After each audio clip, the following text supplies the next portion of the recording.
Hi everybody, Mango here. I was trying to get all the stream difficulties out of the way right off the bat. Um, Tonight we're raising money for JDRF.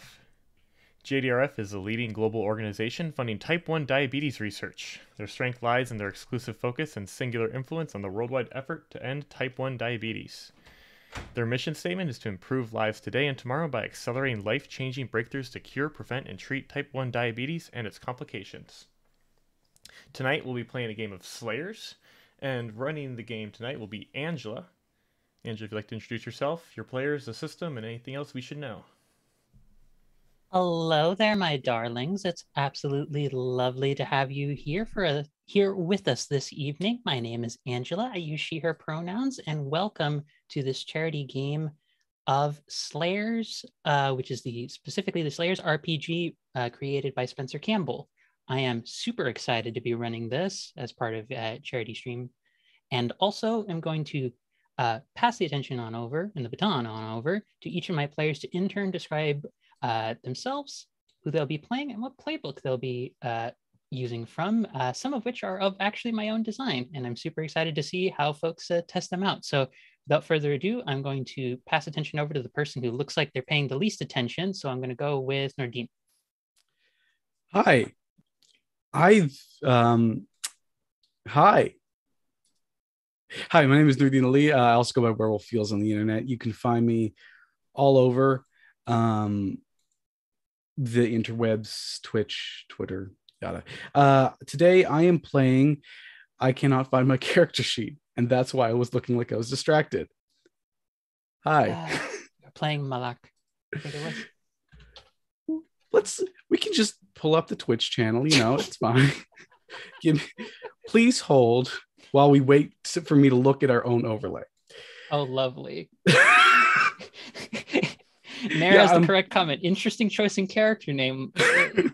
Let's see if it pays off. Yeah, I'm playing Malak, Duraud, he, him, and the character concept I am playing. I'm working very hard to find it. Please hold. You can always switch it over to somebody else. Thank God. I've been waiting. Okay. I'm just giving you shit because this is the best way. Oh, the Rift Walker. I'm playing the Rift Walker. Thank you. There we go. So from that fantastic intro, as all Twitch stream related things begin with, I'm going to pass it on over to Rook.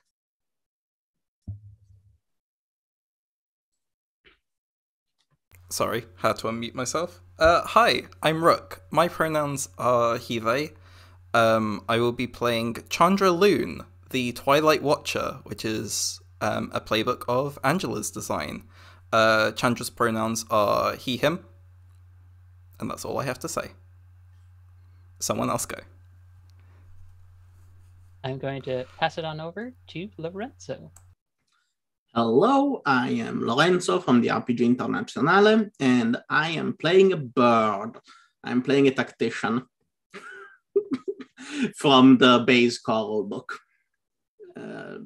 I guess let's pass it to the next person, and you will be introduced to the beauty of my character once we get on site. I totally made the things that should have not been made. Curse content is oddly what some of the people in this group shine at best. And speaking of curse content, I'm going to pass it on over to C. Wow, how did I know that intro is going to go right to me, Angela? Hi everyone, my name is C. I use they, them pronouns. Tonight I am playing Des, or Desiderium, who also uses they, them pronouns, and I am playing the Void Herald, which Angela made specially for me because I love to be goth. She didn't actually make it just for me, but I like to pretend that is the way because it is goth and everything that I've ever wanted. So here we are, and I suppose Kira is the only person left. And speaking of that, hi, I'm Kira858. I go by they, their pronouns, and I play the lovable, semi-lovable Lucian, who is a hymn chanter, another playbook that actually was provided by our fantastic DM Angela here. And Lucian also goes by they, them, and I'm really excited to bring forward what they have to play with. Very interesting. setting aside the unfortunate callouts in the chat being directed towards me at the moment from one of my delightful players, who I will in no way be vindictive towards as a result of that. Noordin Ali, do you want any more attention given to you for your character, or are you good with that introduction you had? No, I would love more now that I remember who he is. Yes, thank you. We shall go back in time as though this is the first bit of introducing you. Now, do the thing. Hi, I'm Noordin Lee, also known as Werewolf Fields, and I'll be playing the Riftwalker, one of Angela's amazing playbooks for Slayer's RPG. This one's inspired a bit by Destiny, but don't tell anyone we said that. Malak dresses in a trench coat, and that's the most you really need to know about him. But he can open up portals to all kinds of places and all kinds of times in battle, and as such, his place in this little archaeology team we've set up is rather unique, because if you can transport yourself through time, you can create every other grandfather paradox and cause every philosophy major to suddenly go, ugh. Why is it that people constantly think they want to like have sex with their with the people who are their ancestors? No, It never goes well. Why would I? That's like a white person thing. I'm sorry. Can I just say that you'll keep making me laugh just as I'm drinking my tea? I need you to pick another moment, please. Anyway. As a white person, I feel delightfully called out. on that Oedipal note, which I never thought was a statement I'd ever have to make in my life in any shape or form, but then I remember I play TTRPGs, so that's pretty standard fare. I think we can get into things. As a quick aside for folks, as a reminder to everyone who's viewing and taking part of this, we do have actually tiers in our giveaway to supporting the particular charity that we are doing this one-shot for. And in particular, I have customized them a little bit specifically for Slayers, where if you're working with just a kind of like $5 to $10 donation, you might be able to you can choose to grant a player an advantage on their next roll or a free re-roll when they miss. Or you can even give them something for all players. If you do to $15, all the players gain a free auto hit, which means something that they would have to roll for. It just happens. They will get a success on that. But if you are the kindest, most benevolent and wonderful of souls, even going beyond $20, which would give everyone get a free auto hit, everyone in the group will get a new basic advance, which basically means for the Slayer system, advances are a way of saying everyone gets a new little buff to their particular playbook. So if you do a basic advance incentive donation, everyone gets a nice little buff to their character. And if you do the expert advance, everyone gets a major buff, which with the way that I've designed a lot of these books, completely can change the play style of how some of these playbooks work. So please give. Look at this wonderful cast. Look at them beans. Look at how lovely they all are. And pray for them as we jump into this one shot of the Temple of Aravind. I promise it's not that ominous yet. Dun, dun, dun. So let us, oh yes, and we are also going to have, thank you for the reminder, some fantastic giveaways when we hit the milestones, some of which include me giving out some of my playbooks that I've decided to contribute to this as well. Mare is fantastic. I hope you all give praise to them for not only organizing this, but for being fantastic and just wonderful as always. So there we go. I can feel their either ire or embarrassment from here, and I will continue before that ire comes towards me. Can I make it worse? No. Okay. Yes. Happy birthday, Mare. Happy birthday! Happy birthday, Mare! I plead the fifth. I'm not trying to get any. Kira understands. I don't get involved in this. So, all of that out of the way, let's take a trip through time, space, various realms as we find ourselves in a forest. There's a calm sort of light breeze just going through the trees. Just going through. Hear the scampering of little critters just going everywhere. Just possibly little squirrels, possibly creatures you've never seen or heard of. Small creatures that fly about everywhere, butterflies that shine with a crystalline light, a variety of plant life, flora, what have you, that just grows and grows and grows constantly. While nearby, there has been a camp of an archaeological team that has been working with a variety of local indigenous populations to investigate a recent find of what appears to be a fallen temple from a once thought of mythic land known as Aerowen, a place of floating islands and legendary heroes. But we do not pick up at the camp. We pick up a bit of ways with a group hired by this camp, led by a very tall and seemingly distractingly attractive bunny woman and another incredibly muscular individual who may or may not look exactly like the Iron Bull from Dragon Age. I know my audience. We pull away from this, moving through this mess of flora, these overflowing vines, to come upon the outside of steps. At one point might have been gray, brilliant coloration, now seemingly faded, broken and cracked all over, vines seemingly taking over all the little spots and breaking it, leading into the entrance of this tall opening, perhaps a place of worship, perhaps a place of living, but a constant feeling of just something deeper inside and skittering just everywhere. This is the Temple of Aravind. People have been said to be disappearing who were investigating this place before. Many locals who've wanted to reclaim this as a site of connection, of reclaiming a legacy to a home that they thought had not been mythic, but in fact just been lost for ages. But the danger has been too great for many who ventured before.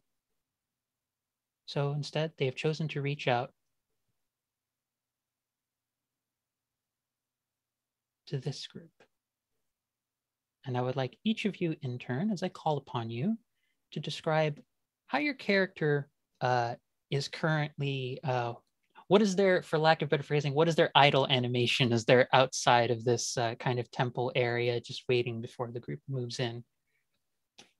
Oh, it would appear as though we have already received an expert advance donation. So everyone already drastically alter things. I know what Kira's picking. So this is gonna be amazing. I am already excited to see how this is gonna go, everybody. But yes. So as you're sorting this out, Rook, yes? I rolled a 4 for my extra HP. Yes. So that's the other thing before I forget, everyone, roll a d4, immediately add that to your total health. That is the other thing folks are giving our party. This kind of means I can throw more stuff at you if need be. Sorry, see, you. Sorry. There you go.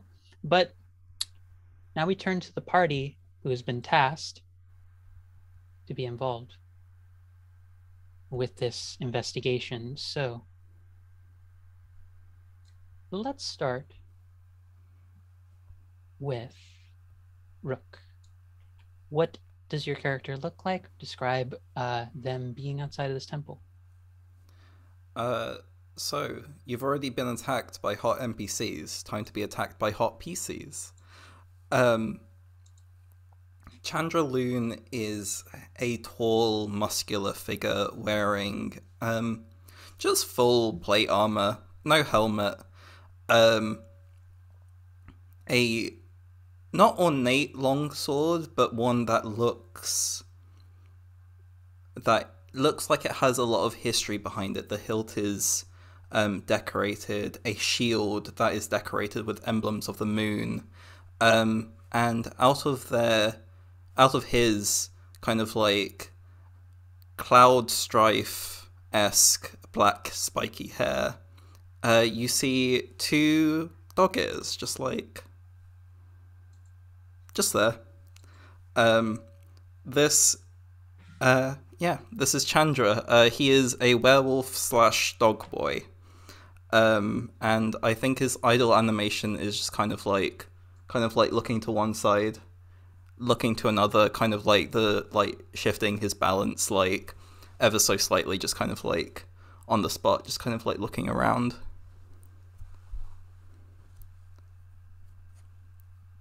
So we move from the cutest muscular doggo boy that we have so far. Let's make things a little bit more gothic. Let's lean over into talking about Dez. Dez, I think, is perched on the edge of one of these stone ruins, kind of kicking their heels back and forth, listening to the sound of these animals. This odd life, isn't it? It's so loud here, loud with life here. It's so loud with life here. It's kind of just the small chattering going on with Dez, as they are this rather small-ish person. I think they're maybe only 5 feet tall, barely, if they stand up really, really straight. I know, Angela, I know you must be surprised. They're quite small, and they look almost like if a crow was a person. They have this this bone white skin, but there are like little feathers that kind of come off around their elbows, and their hair is actually made completely of feathers and just kind of like goes all the way down their back, which melts into this like cape that I think they're shrouded in. This cape that kind of wraps around their body, full of bells, coins, trinkets, baubles, skeletons, bones that just kind of form this constant like clacking and rattling as they move their body, which they kind of are always moving their body, like little ticks of their head as they're listening to something beyond what they're actually hearing. But on their skin, I think, are these golden tattoos of their own bones that are like etched into their skin, and on their face as well, where you can see like their skeleton under these like golden tattoos on their face. And they kind of smile and leave over to Chandra, I think, and they're like, "Isn't it odd how everything is? It's so alive. It's so loud and alive, isn't it?" Chandra just kind of like turns to you. Yes, I mean, you get used to it, you know, like sometimes like the birds, like he kind of like points over to like a bird that's kind of like, I don't know, like a couple feet away. Sometimes the birds are loud, but you know.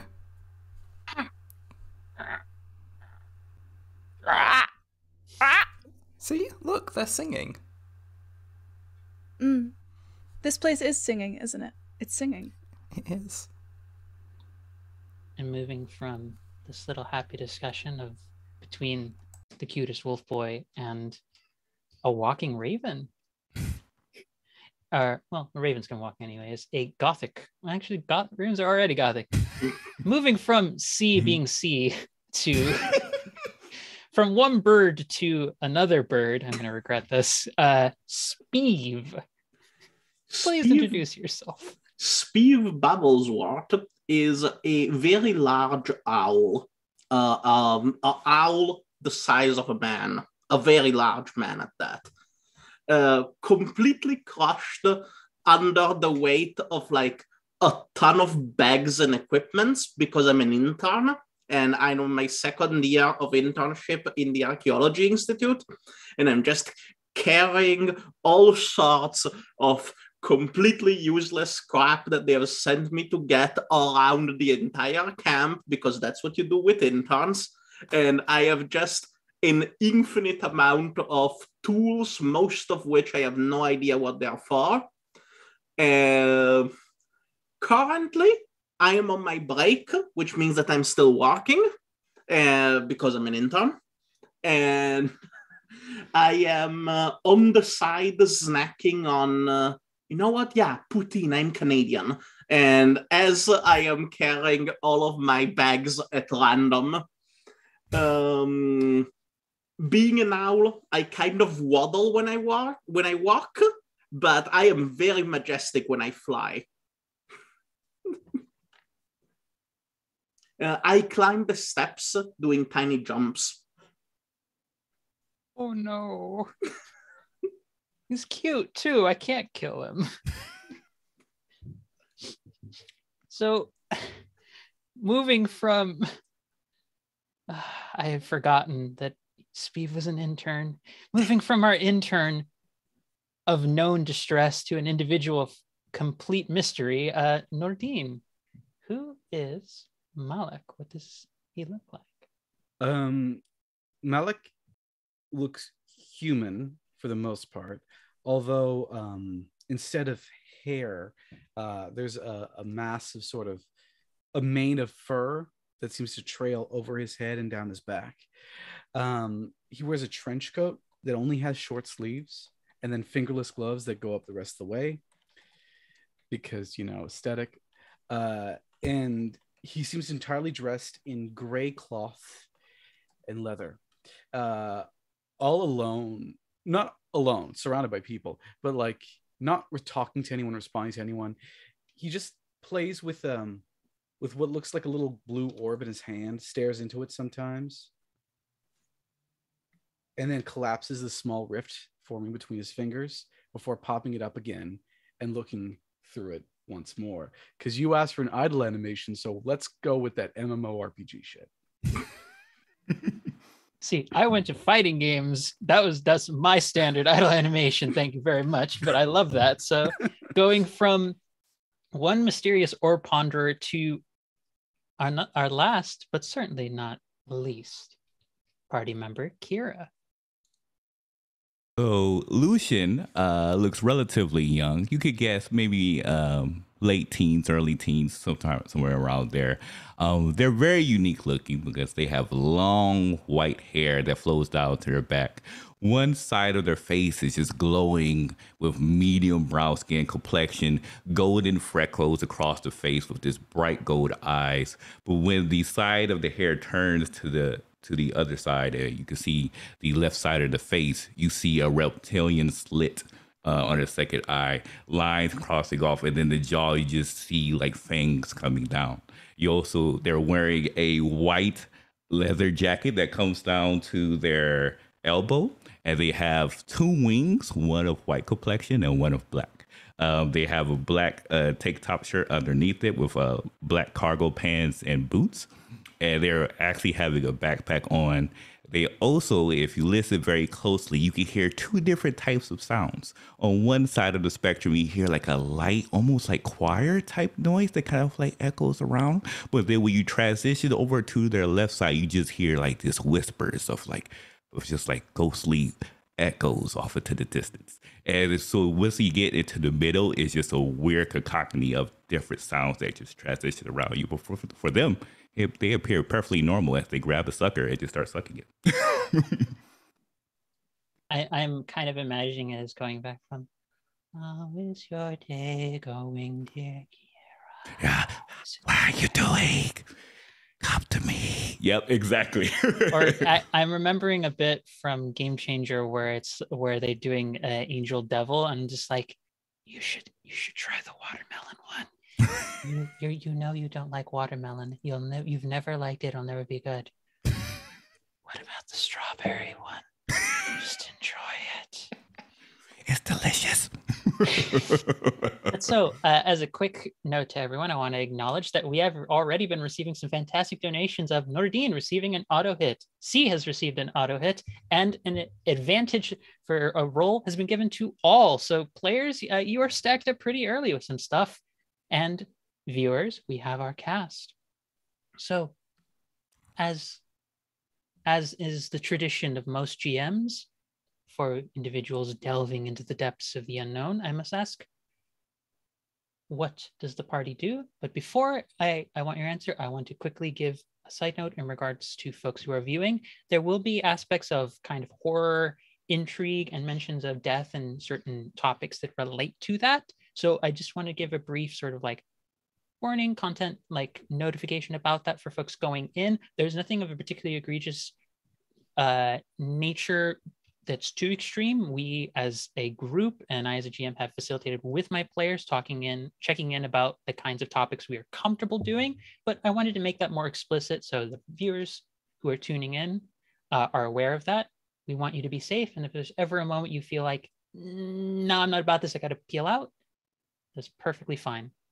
And the same is true for our cast. If they ever need to just get up for going to use the bathroom or what have you, or need to just take a moment to breathe, they are perfectly able to do that. And we have safety tools in mind already and set up to enable that. And also, if any of our players want to note a moment of affirmation using anything like cards or what have you, as I know C has want to be like yes or no or like hot, by all means do so. But the best one, truly the best one, which is yay. Every day. What do you all do? As right now, it seems like there's sort of an entryway to this temple, and it just sort of leans into what seems like a very dark passageway where it's very hard to really see anything beyond that point. And again, all of this outside, it just looks like, if you've ever had the description, nature took it back, that's what this place feels and looks like. What do you do?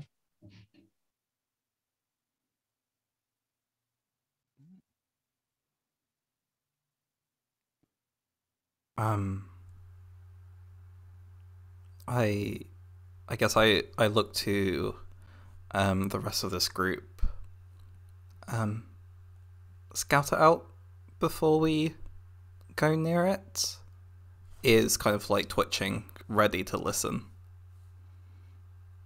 Why are you frightful? Yes. Fair enough. Who should go in? Give me one moment. I was just going to ask if you've seen anything. Should we go in or should we look around? I open a small windowed portal through kind of like, it looks like an infrared version of what we see around us, and I try to study the area around the temple and with as far to the temple as I can see to see what might be awaiting us. All right, roll for me, study, and tell me what the result is. I got a D10 for this. It's one of the things I'm very... My D10 hit the floor. I'm on top of the world today. That's a 9. That's a success. That is a hit in this system. So for those who are tuning in, Slayers is a rule of 4 based system, which is 4 and above considered a hit. You land a 4 or above, unless your particular playbook has a change to some aspect of doing that, it's a success. Anything below that, we don't care. That's it. We just... Hamna, I see you in chat. I see that pun, and there will be retribution for the players because of it. You can thank Hamna, everybody. Thank you, Hamna. How could you do this to me? So, why? So, Malak, you study in the portal. There's, if you don't mind me adding a little bit of flavor into what you're seeing through the portal, there is a moment where, peering through it, you see like almost like a glimpse into the deeper parts of the temple, like just looking around, hearing and noticing, and you hear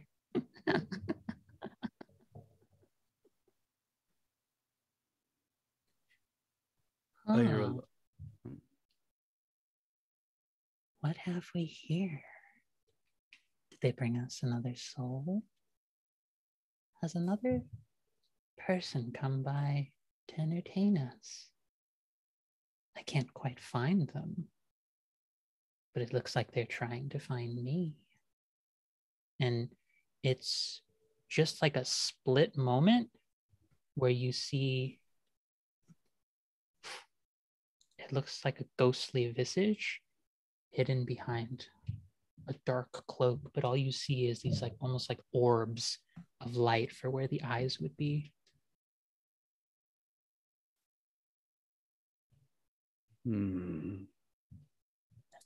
gone. So, Sentient.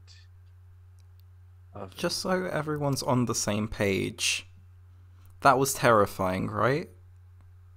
Was that a friend? I would like to have them as a friend. Yes, No, I wasn't live a for friend. this so much. Thank you, Kira. I love you already. No, it wasn't a friend. It was.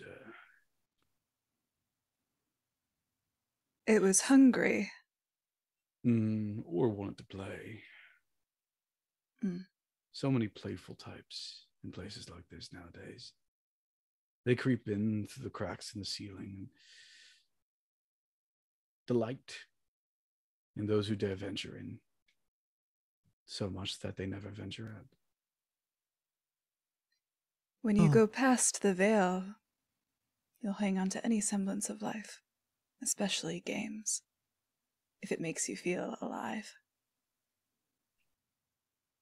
Begs the question, do we wish to play a game? I like games. Games sounds fun.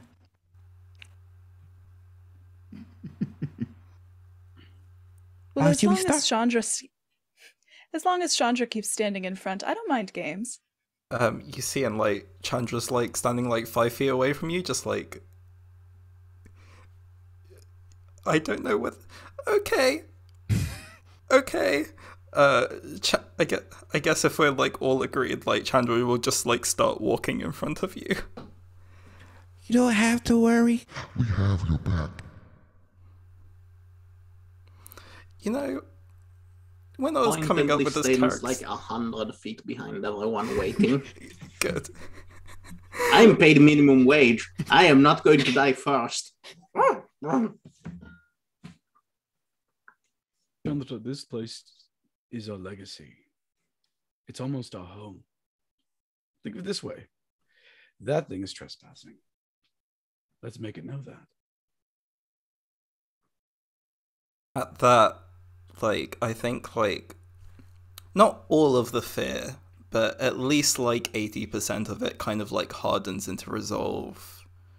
And Chandra will say, you're right. You're right. Let's go.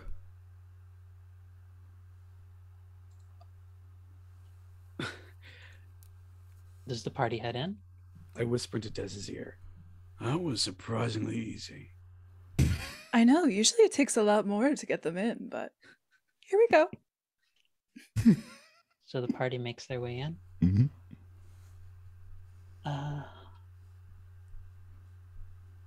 You pass the threshold of where the opening to this tunnel happens. And Speeve, you said you were all the way like way back, right? Yeah, absolutely. The moment you pass the threshold, if you turn back to look, you don't see the forest anymore. Oh, wonderful. What's wrong? The door is left. Odd. How does the door just leave? Seeing weird things in uni. He just shrugs. Sometimes doors like to be in places, sometimes they don't. I Good guess thing that's we have just... somebody who can make portals wherever we need to go. See, the only problem with that is I don't want to leave.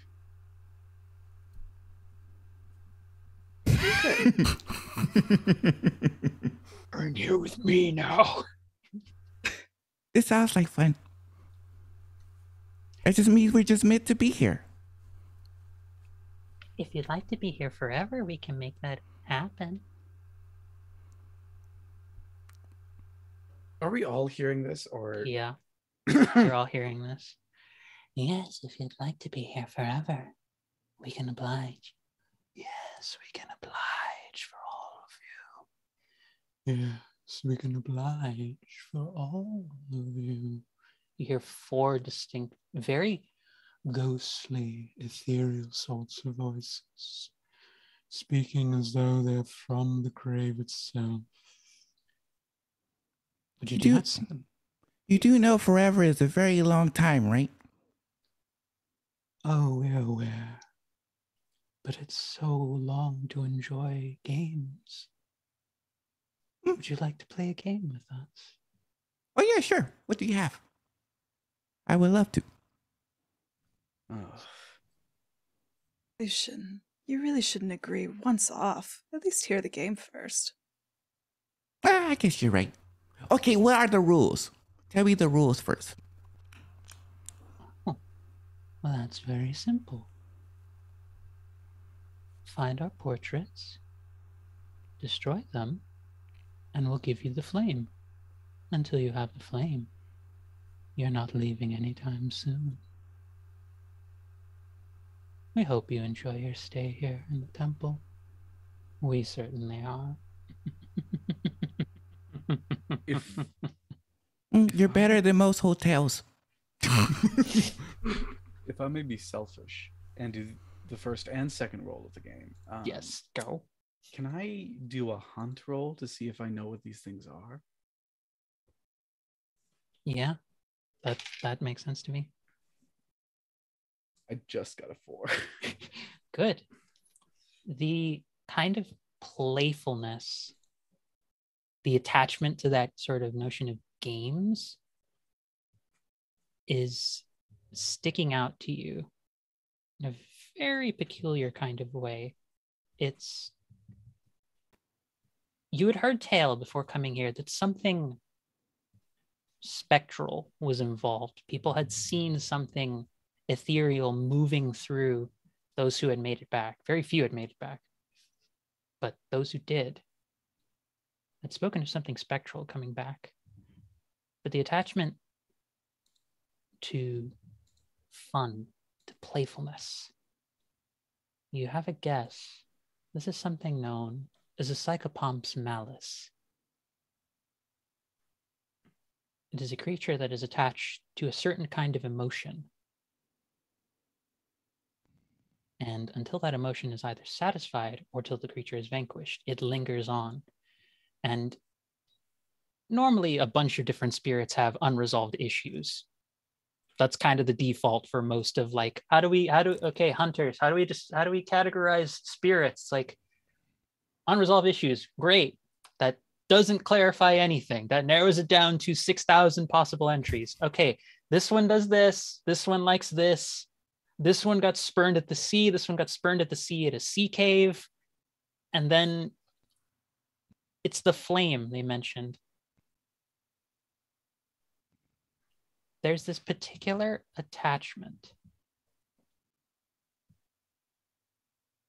to seeing certain things happen. And you watch as the hallway in front of you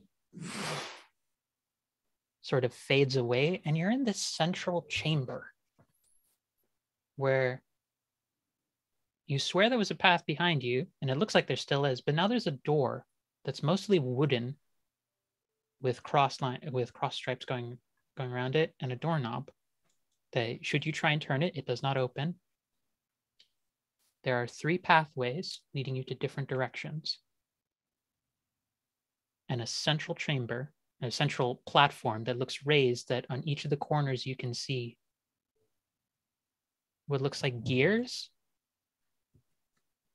that raise and descend.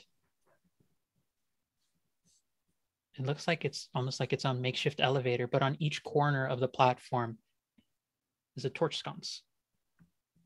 And you see all of a sudden 4 spirits appear with that same face, Malak, that you saw earlier, that same kind of face, but each of them distinguished by a different flame. One red, one blue, one green, and one purple.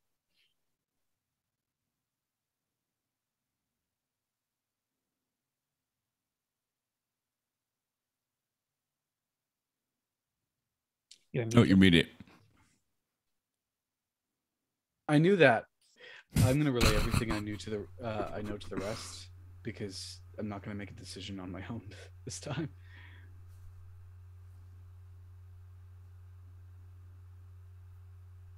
So, Well, As the spirits appear, do they seem immediately malicious? They don't seem pleasant, but they seem more, they have the look of like, oh, look what the cat dragged in. They have more that kind. It's very impish is the best way I describe it. It's very mischievous, like, oh, look, someone brought in stuff for us to play with. I wonder if they're any fun. It's that kind of look. It's a look of like, we're about to give these people hell, and it's about to be so much fun.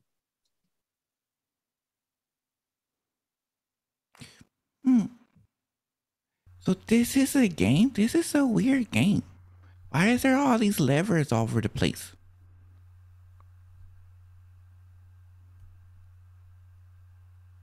We just reside here. We didn't make it. Can you give us a clue? Oh, you're so sweet. It'll be so sad to be hurting you later. But sure. Go through any passage you'd like. Deal with the fun there. And find a portrait. Find one of us, and the rest of us will show up. And then you can deal with all of us. And then you can get out. You want to get out with your lives, don't you? Sure. That sounds like fun.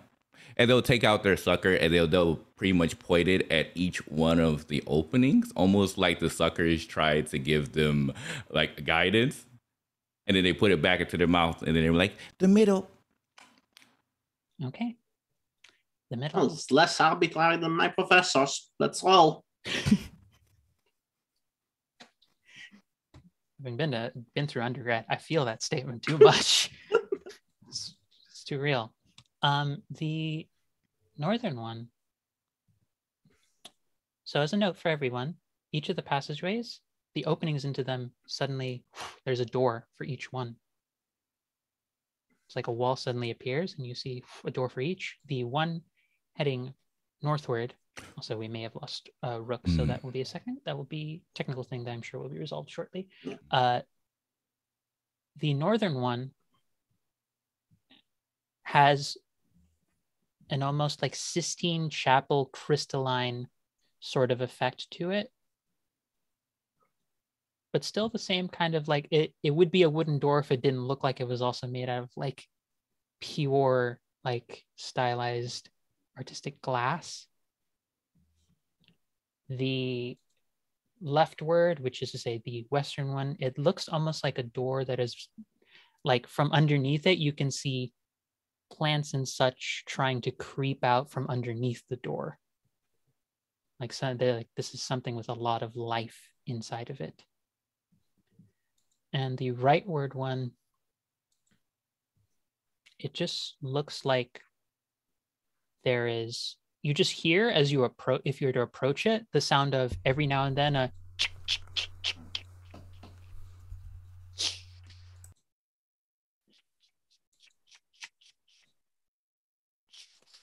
like something is crashing down and hitting something very hard every now and then.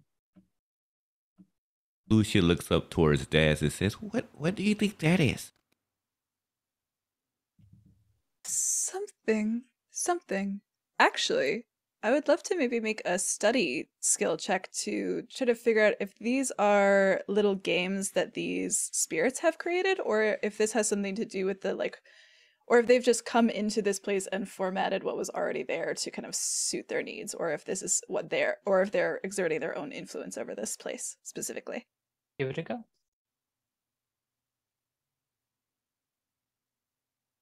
Oh, one. Oh, but we have so many things from all of the people who've been donating. So I'll do another. Is that advantage or I'll do that an would be advantage? So roll one more time. Okay. Unless you want to use the auto hit. You did have an auto hit earlier, but I will go ahead and take the auto hit because my dice are no longer my friends. Okay. So There, you get the distinct impression that yes, there is a physical thing that should be here, but whatever is happening in the space is unnatural to a degree that is beyond the extent of just what was magically or originally present here to begin with. There is something about these particular spirits and their malevolence that is altering the space. It is something untoward is the best way I can put it. And definitely not what this place would be of its own accord. I think with that knowledge, Des leans over to Malak and kind of whispers in, "We should probably get them out as soon as possible before they rearrange any more of the furniture in here." Am I thinking exactly? Who wants to take point? Not it. Are you sure about that? It can be fun. I'm not worried about fun right now, thank you. Are you sure? Oh, I was saying not it. I don't Oh, want not it. I thought Yeah. you said I'm it, and I was about to push you right ahead. No. We are ambush predators, please. We prefer to lay in wait. It's how I catch rabbits, so that's how I'm going to catch ghosts as well. I mean, I guess I catch whole goats because I'm like the size of an adult human. So I was about to say, like the moment you said rabbits, for some reason only Speeve can hear far off in the distance a bunny girl shouting in unhappiness. You don't know why. It's only Speeve. I don't like the implications of this. Anyway. Who hired you? I'm sorry, that's inappropriate. The university. I think we hired him. Yeah, also, technically, I'm not hired. I'm a contractor. But you get paid, right? I mean, I've not gotten paid yet, but yes, they said I'm getting paid. Well, you people were promised payment? Yeah. Oh, no, I was just doing this for you. Mm-hmm. I was doing this for, well, the same reason that Chandra's doing this. I imagine. I mean, I'm mostly doing it for the credits, honestly. Okay, new rule. No one lets the owl die. We'll get you your credits, darling. Don't worry about it at all. Lucian, you said the middle one, the north door first? Mm-hmm. Let's try that one. Let's try that one. Yeah, and Lucian would just head on towards the middle one. Oh, Lucian, wait. Yeah. You can lead the way. However, I'm going to stand directly next to you at all times. Okay, just be. Well, you're probably used to the voices now, right? So it's fine now. Okay. Okay. I point at Speeve. Speeve, you get in the middle. Okay. Okay. Ooh. Ooh, okay. Our players have all received an auto hit, everybody. So the folks donating, number one, thank you. And number two, you really want folks to live, which I appreciate. As a GM, I don't actually want to kill my players. I will not resist from doing so, but I don't want to do so. This is merely a job requirement. Okay. Who hired you? I volunteered. I don't even do this for pay. I do this for satisfaction. Satisfaction. Yeah, exactly. I say this. Side note, laughing. I apologize that the son of Dune is apparently coming to my fucking window, but it's the first day that my city has decided to have a son this year. So I did not expect that. No I'm aware that the sun is the bane of some people. I understand this. So, you have your party order. Mhm. Moving forward, Chandra, do you open the door?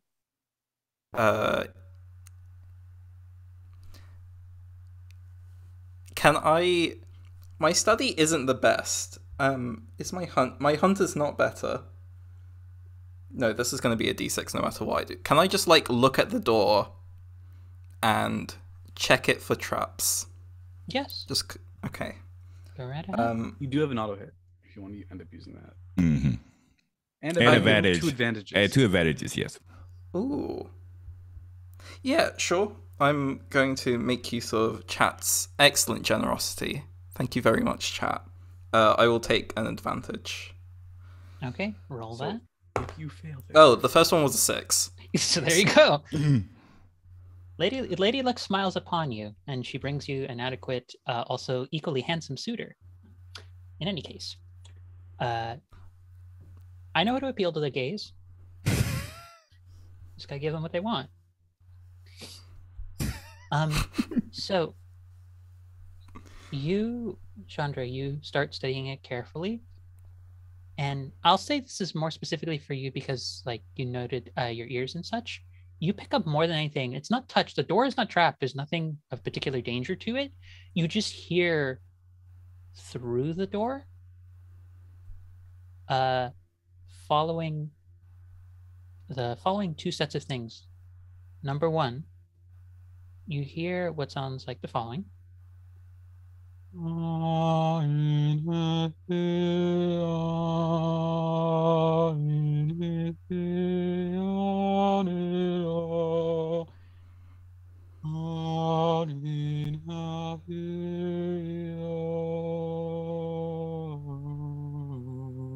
Sounds like this very low, almost choral sort of chanting happening, and it's echoing like constantly throughout. Yes, thank you very much. It's the love child of Ave Maria and the Halo theme. I wasn't trying to shoot for that, but I will take it. But then you occasionally hear this sound of like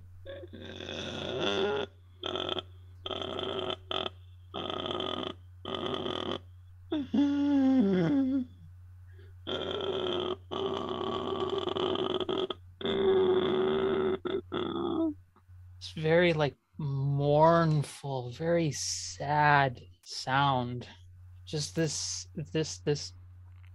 whatever is making this noise, it sounds like they lost their job, broke up with a longtime partner,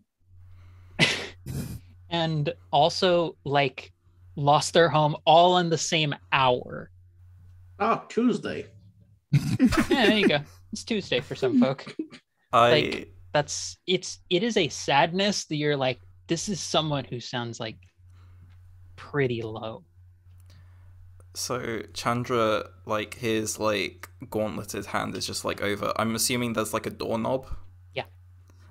Just like over the doorknob, you see like his ear kind of like perk up, and he turns and he says, "It sounds like Tuesday in there," and then he like opens the door, and like walks in. All right. The Lucian follows suits.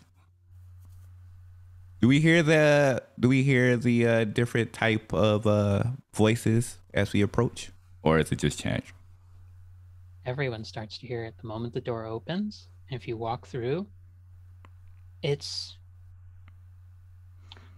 if folks know the way sort of like the kind of arch like patterns that are around like Roman Colosseums, so they have like that kind of thing going all around it, but it's instead of like pillars holding up different parts of the ceiling, it's instead of like a singular like rectangular pillar block, it's one of those and arches connecting all through it.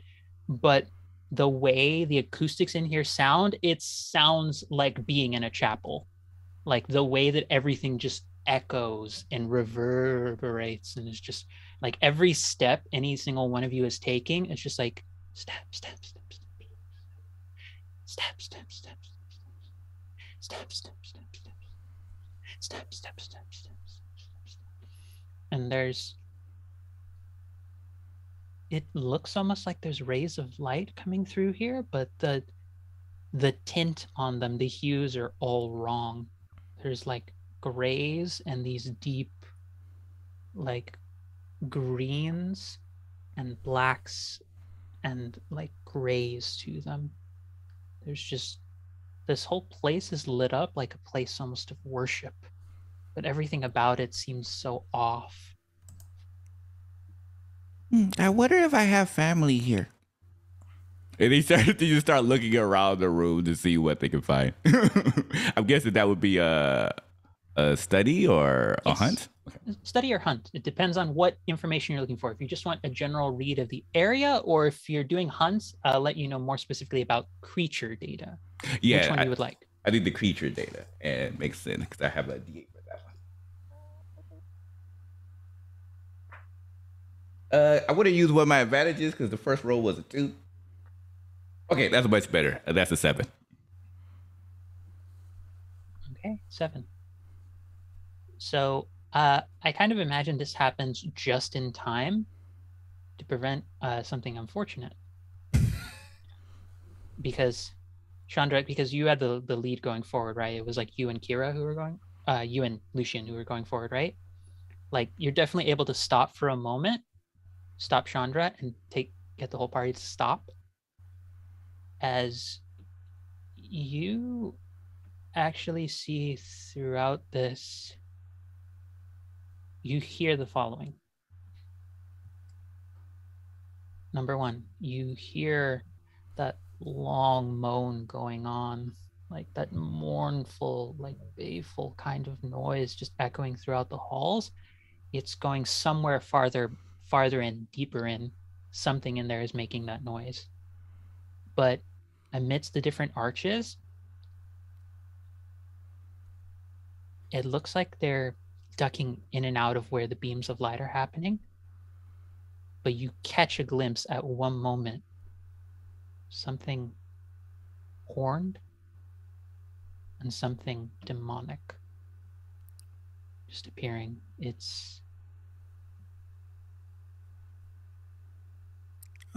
We definitely have family here. You see kind of like the left side of their mouth starts to smile a bit. It says, over there.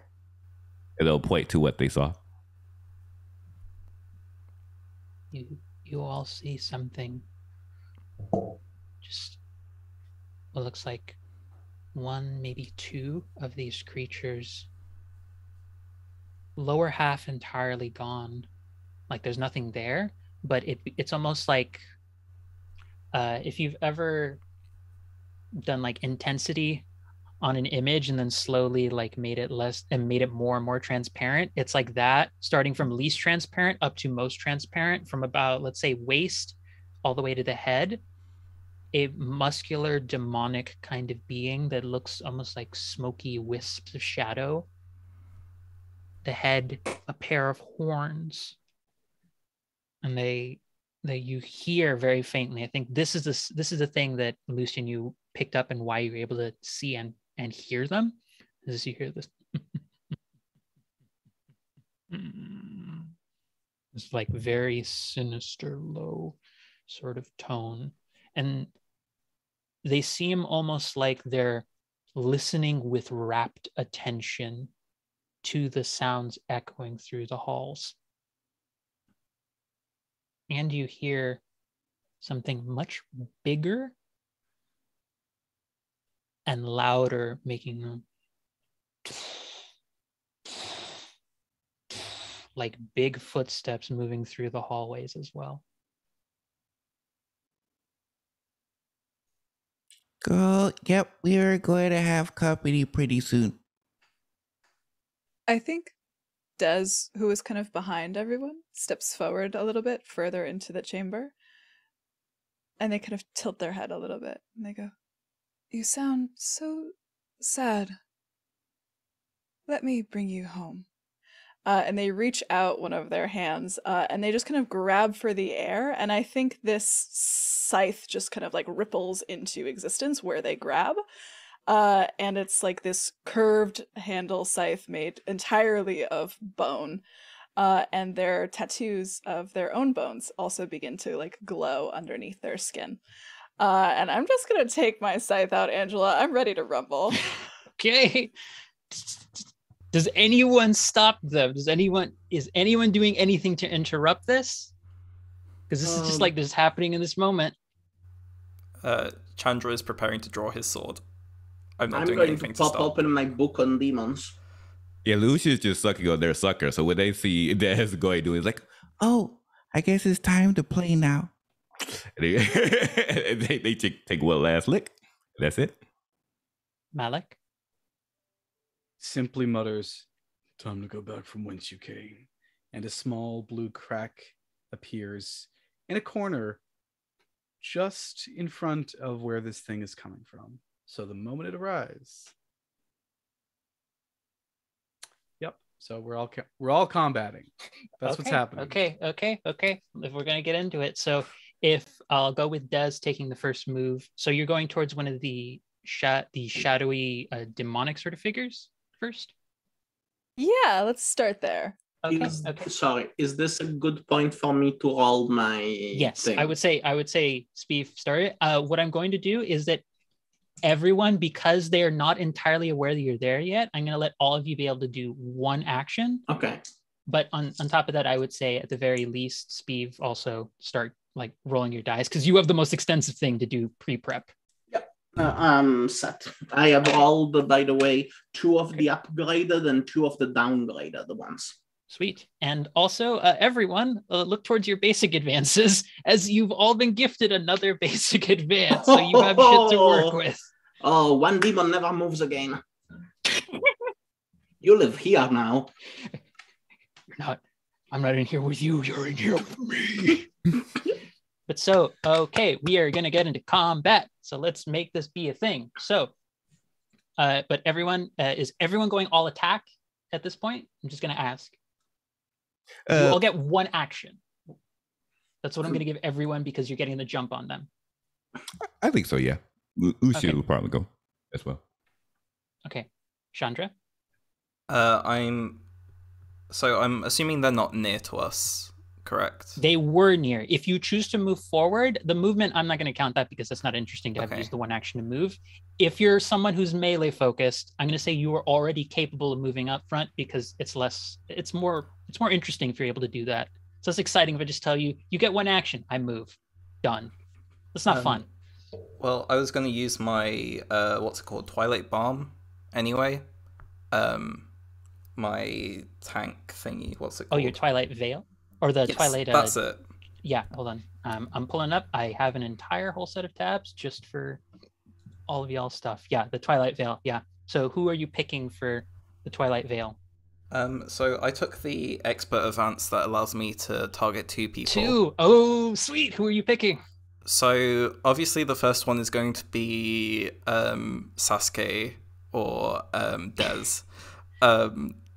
The second person is going to be hopefully Speeve will be okay for like at least a turn, so I'm gonna go for Lucian.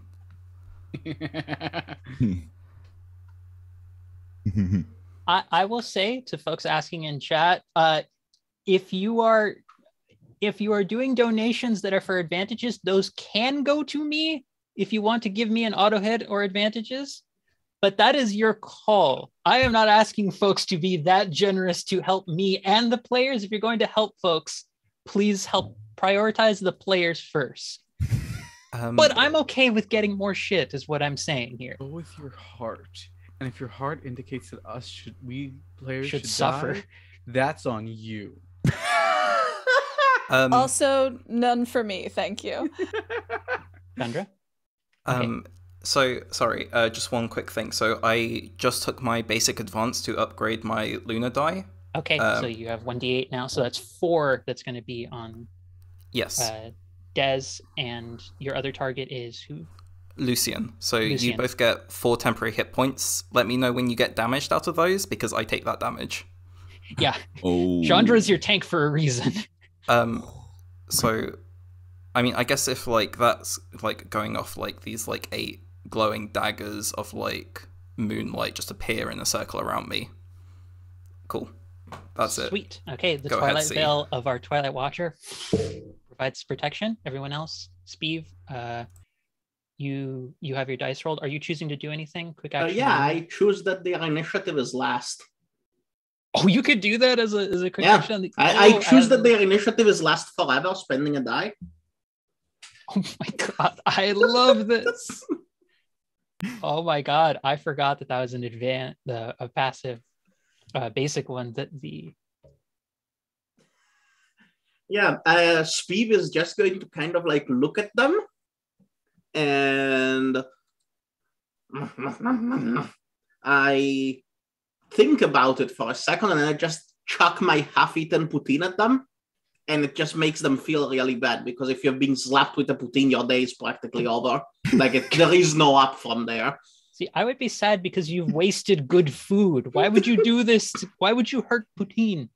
As a Canadian, I'm offended. Yeah, exactly. I'm not even Canadian and I'm offended by this choice, but also I support it wholeheartedly. Okay, so Speeve, you've just knocked their initiative down. So that's Chandra and Speeve. Everyone else? Let's go with Lucian next to make it easier. So Lucian is just going to use their soul call quick action, which says draw upon an ambient ether and summon forth a familiar with elemental power. You may replace a so that allows me to choose one of the creatures, right? Yeah, it allows you to choose another soul echoes, I believe is the term I gave for it, which is basically your familiars, your elemental beings to summon out, which I'm pretty certain I know which one is coming out. Not yet. I'll probably save that one for last, just because I like to build up for a little bit. So you see what first comes out. You just see first they just kind of like licks their sucker a bit, and you just hear like a little laugh. Just like, this shall be fun. And you see like this red flame starts to wrap around their legs, as it does so, you just see this flame creature of horns. It's almost like a semi-representation of Lucian themselves, but much larger with a gigantic sword, and they just like tower over Lucian like the Balrog from Lord of the Rings. I approve of this. And so that's my action though, right? I can only summon, right? Yeah, you get that, but that's good. You don't have to do that on the actual combat now. So okay. So Des, so you're going up with the scythe. Yep, slash time, so Angela. Roll that. And I made my Reaper dice a D10 with one of those new. I know. Let's go. And that is going to be a 7. Okay, that definitely hits. Great. So I believe that is since I just have 1 damage base. Yes, correct. That's Great. 1 damage, but because you have not gone to your other feature just yet, which we'll get into later, I'm sure. It also is currently still bleeding the target. So feel free to describe what a gothic raven does to bleed a target. Oh, you know it. I think Des kind of like leaps forward. They're real quick. They're small but very fast. And they get right up there and they kind of like leap up the scythe, like they do the greatest like anime twirl with their scythe, right? And bring it down right through this like almost incorporeal, transparent part of this demon. And when the scythe passes through, it almost like snags on the edges of the reality of this demon. And when Des pulls it back, it's almost like those threads are still attached on the end of the scythe, and they kind of just like whip the scythe back around them to further pull those threads toward them, so they're now like connected a little bit. Ooh, I love that description. Malek, what is your turn? Because that one is also. Sorry, that one's bleeding. Yeah. So how many baddies are in the room? Right now there are 2, and you hear another one coming, and you also hear the distant sounds of a 4th one. Way off. Wonderful. Is anyone particularly more dangerous looking than anybody else? The 2 that you can see right now seem to be of equivalent strength. Great. So first off, I'm going to add 5 speed. Does anyone want speed or want less speed? Yeah. Fine. 5 more speed to Des, because I saw this. Yep. And I can't help it. If someone does that, I'm like, okay, you got it. Then I'm going to open up a planar tear within the fabric of reality beside the one that has not been injured.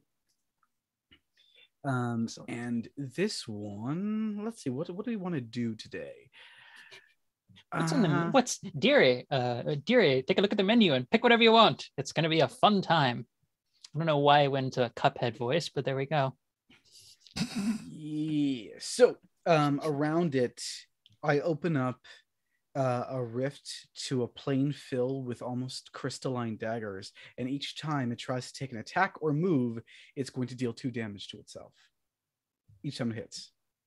Oh, you have used the realized omen. Oh, I'm so happy I made this a tear. Ooh, I love this. It's one of my favorite. I'm patting myself on the back. Thank you very much. And I can only open 1 per turn, I'm guessing, Yes. right? Yes, right now, unless you took the, I believe it's the one of the expert advances, which lets you do more than 1 at a time. I could harness the rift, which would close it and already deal 2 damage, but I'm okay with leaving that open. Yeah. So instead of attacking, I'm just going to look around to the rest and say, 2 more on the way. Get ready. Okay, and with that, I need everyone to roll their speed, and whatever you roll, add 5 to that because of Malak's Warden of Time passive, where Malak, with the way I've designed his playbook, he just gets to at the start of every round, just add speed to whoever he chooses. So he can basically ensure someone is doing way better, which that looks like a happy Anybody thing. wants to roll with initiative? Roll with advantage? Yeah, advantage. I can give advantage to one of y'all.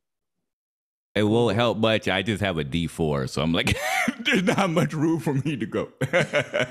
Okay, so next time I'll give you my free speed. Oh, Free speed. Free. I'll keep the die for the I know. Don't worry. Speeve, if that advantage... Wait, does that advantage take your die pool? Does it take from your tactics pool? I think so. I think everything takes from my tactics pool. Well, unless it specifically says in the text. I would need to check because I do not remember all my abilities because I had to pick 2 of them at random right now. Yes, I know. I'm aware that this will be a chaotic mess, which is why I shined on. It does not. I just get to do it. Oh, yes please. So, I rolled a hot 2. Okay, yeah, I roll it. All right. I rolled a 1. So you keep the 2. Okay, so we have... So if folks, I'm going to ask for everyone's speed and then give me it in order. Speed is now just shoving you forward. Okay, so Des, what is your speed total? 13. Jesus Christ. Okay, Malak, what is yours? 6. 6. Okay. Lucian, what is yours? 2. Okay. Chandra, yours is 2. Okay. Malak, what is yours? I 6. Oh, wait, you said 6. Sorry. I'm Speeve. losing track. Speeve, that's a 1.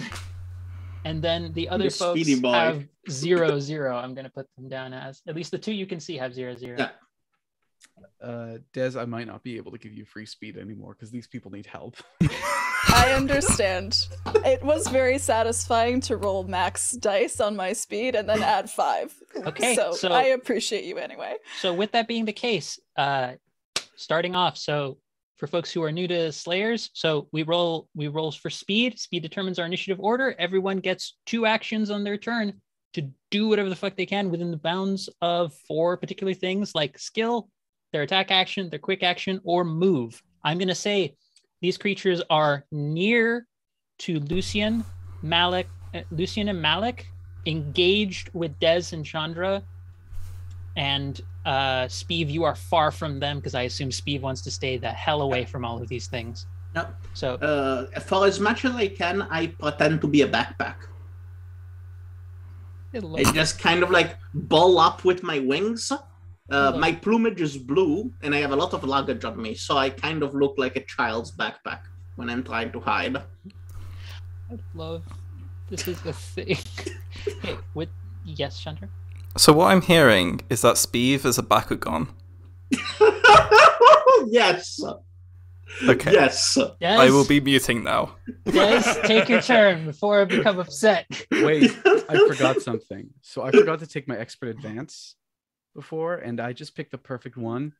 So right at the beginning of the round, some of these crystalline daggers poke even further through the rift to poke at this thing, causing 2 damage, because I no longer collapse my chosen rifts unless I choose to do so. Oh, yes. Mm. So, yep, this is one of the expert advances that now, normally when Malak's playbook like collapses, you have to shut the rift off. No, he doesn't have to give a fuck about that. Thank you, donation folks. We appreciate your help. Also, Des, you're up. What are you doing? Is it time? I think, yeah, it's time. I think they weave part of this thing's soul, because that's basically what they did when they passed the scythe through this demon. They got kind of tangled up in the soul, and the blade almost drinks it. Like, it seeps into the bone, like they're pulling the essence out of it, like weaving it undone completely, and it starts to knit over their own hands, I think. Like this mass of shadow just kind of crawling up so that you can only see the like glowing memories of their golden bone tattoos over their arms. As I am going to go right into my void bonded phase, baby, let's go, spectral release. I have no idea what I'm doing, but I'm doing it.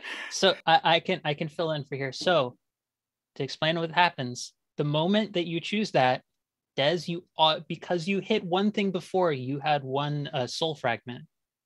You give up you have the fragment, give it up. In doing that, you automatically take only 2 damage this time. And at the start of your turns from here on out, you are going to keep taking 2 damage. But now your attack action has changed. It no longer bleeds, but it does more damage, and you get some other fun perks. And now you can designate 2 targets if you want, and you hit harder. As does that, 2 of the daggers turn black and just kind of like stab into Chandra. Yep, because every time Des gets hurt, the Twilight Veil means that Chandra is taking the damage. So this is the combo I wanted. This is fine. Please continue. Des, do your thing. You get to roll for each of them. Yes, let's go. And I am gonna go ahead and just smack the hell out of them. And I think there's like a moment where Des kind of like almost drinks up this like bonded health that they have with Chandra. Delicious. And let's just scythe through both of them. Big twirl. That is a 6 and a 5 on both of them. So that'll be 2 damage for each of them, and I'm going to go ahead and use my basic advance to tag a Withering Soul. So those targets that are hit by my scythe now receive +1 damage from the next attack action done by an ally. So as like this bone scythe again like passes through now both of these demons, Des is just kind of like weaving this web like a spider, like pulling their souls out of them and like weaving them back and forth through the air and like pulling it into themselves. And it's just kind of like knitting up their arms like higher and higher every time they take a slash through one of these things. And I believe that's all I can do on my turn. Well, great. Yeah. Well, you have you only did attack, so you can still do. Oh wait, no, you did quick action too. Yeah, that's your 2. You're good. Okay, so next up is who is 6. So that is Malak. You're up. I turn away from the one with a crystal portal open, and I turn towards the other one. Give him a quick smile. Snap my fingers, and instead of behind him or front above it, beneath it, a growing portal spans over the ground, making them look like they're slowing in time. And I'm going to use planar constriction, so that target monster reduces the size of all attacks made by 1 until such time as I tell it to stop. Which is probably going to be never. So really, maybe I'll be nice. And as I do this, I look at it and wink, and more crystal daggers fly out of the other portal, hitting that one for another 2 damage. I'm OP. Yes. It's once Riftwalker gets going, it starts doing some absurd shit. But so that is your plane, and that is your attack. So yeah, so that is Malak's turn. So now it goes to the cluster that is Chandra and Kira, I believe, or Lucian. So whichever one of you wants to go first. Oh, it's so it's not based upon like a certain stat or anything? No, Okay. there is no stat that it would be based upon, really. And Okay. this one is I'm leaving up to you. Also because it's more fun. Perfect. So Lucian, like the left side, the reptilian side, there's like a purplish airy glow that just starts to drench out almost like smoke. And he looks up towards his friend and he says, Let's give them a proper family reunion. and so they start to head back a little bit to move from near to meet. I think what's the medium portion? You got near and then it's not far. What's before far? It's so engaged melee near, like city block or across the street, far, which is like Aerowen kind of range. So yeah, you are right now near to them because the melee folk are engaged. You and Malak are near, and Speeve is far because Speeve doesn't want to deal with this shit. Yeah, makes sense. So they will move to far, and I took the basic advancement of allowing the bestial fire to be able to hit from a far distance. So you see, of course, the Balrog type figure just starts to wrap around as like a force wave just expands as they fly into the air and unleash their bestial fire on top of this individual. So I just rolled to hit. Okay. Well, and because of my ether, that makes it from a 4 to a 3. Yeah. Because of your passive, you hit on a lower total because you switched over to something before you started to do any sort of attack. So yeah, you'll hit on a 3 instead. Yeah, here we go. Perfect. All right. Well, that was a 3. So thank you for that. There you go. I'm glad I added this to the playbook. Wow, perfect. So it does 2 damage and applies a flame spike to the target. When the monster has a flame spike, if the target takes the move action before the end of their next turn, they deal 2 damage to them. And that's it. All righty. Chandra. Hello. Chandra looks wounded, but he's alright. He's got 12 hit points. He'll be fine. So I'm engaged with it, which means I don't have to take a move action. I've already used my quick action, and I'm not gonna re-up that.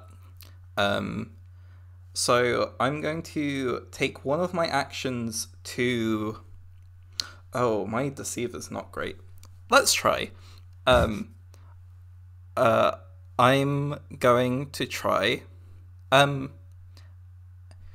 The one with the flame spike and the one with the crystal portal are different ones, correct? Yes, I believe so. At this point, they're both getting beat from multiple sides, so it's a little hard to tell them apart, but they are both pretty hurt. Okay, I'm going to try and distract... Why am I doing this? I'm going to try and distract the one with the flame spike in it. Just be like, look over there. Give it a shot. Okay. It is also on fire, so it's not like it's impossible to be like, if you could even literally just press the blade into it and have it distracted from pain. That makes more sense. However, look over there is really funny. Yes, which is why you should go with that option. And I got a 5. Yeah, it is currently moving around and it's thrashing in pain. Okay, so with that success, do I get advantage on this attack? Yep. Because okay. you have an advantage to spend, I believe. Oh, wait, so what was the effect of my successful skill check? No, oh, sorry, that's my bad. I should have clarified on that one. So you did it in. So do you want, this is me actually asking you, what do you want the effect to be? Do you want it to be an advantage or do you want it to be something else beneficial? Because another thing you could have it be is that it's so distracted that it wants to move, which is the worst thing it could do with that flame spike inside of it. It's your call. You've worked together as a team. You know what each other's capable of. So this is not you don't know what Lucian can do. You know what Lucian can do, which is a lot, and it's all scary. It's terrifying. Yes, okay. That sounds good. So the flame spike one will... Chandra will goad it to move, and then he will spin around and strike at the crystal one. Okay. Okay. Come on, D8. I upgraded you for a reason. What It's a is it? 3. It's fine. No, it's a 6. Oh. Because Tactician, for our viewers' benefit, Tactician has the ability to form a pool when combat starts that they can literally sub out any one of those dice for anyone else's rolls. Thank you, So Speeve. that's an auto hit. I am the most cancerous creature, truly a foul beast. I just get to say no to dices. No to me, and yes to the players, which is I mean, for now. yes, I love this corruption arc. So Chandra, it hits. 2 damage. As this blade kind of like covered in this like glowing white energy similar to the like daggers around me, just kind of like strikes into it and like dissipates throughout the creature. It's like radiant twilight energy just hits all across this creature's form, and combined with the bleed from Des earlier, this thing just entirely gets eradicated. That is the end of Chandra's turn. It comes to Speeve. There is one creature you can currently see. Let's take a turn. I don't want to take my turn. My turn is trash. I don't want my turn. My turn is garbage. If you would like to skip it, you can. No. I use my quick ability to give someone else the ability to do their thing. Oh, right. I forgot, because that is an advance that Tactician has, that you can issue orders for someone else to do a thing, which is amazing. My turn is trash. Go ahead. So someone else who wants to take the attack, whether Chandra or Des, your call. If I take my turn, we'll be doing even more damage to each other, so maybe you should take this one. Fair. Okay. Well, no, it won't be a turn, because Speeve just lets you do it out of your turns. All of Speeve's Tactician stuff doesn't happen it happens usually on other people's turns, but on his turn, he can just say you get to do a thing. And that's not officially on the start of your turn, so this won't be anything bad happening to you right now. Oh, I'm so obsessed. I would be happy to tear my scythe through this just a little more. Go for it. There's just this one remaining with the moves with the fire spike in it. Yeah. Speeve points a flashlight in his eyes. Right there, hit him right there. Des goes for it. They're hyped up on death energy, I think. So I'd be happy to go for this. And that is going to be a 4 to hit exactly. It is split right down the middle. Can I say that I actually snag it in this fire spike to make that explode? Yes, because here's the thing. On its turn, it was about to try and start pulling itself together to lash out at Lucian, because Lucian's at near, and it's going to move. But the moment it moves, it just eradicates the creature. And there's like a moment, there's a pause of like, fuck yeah, we all did it. And then you hear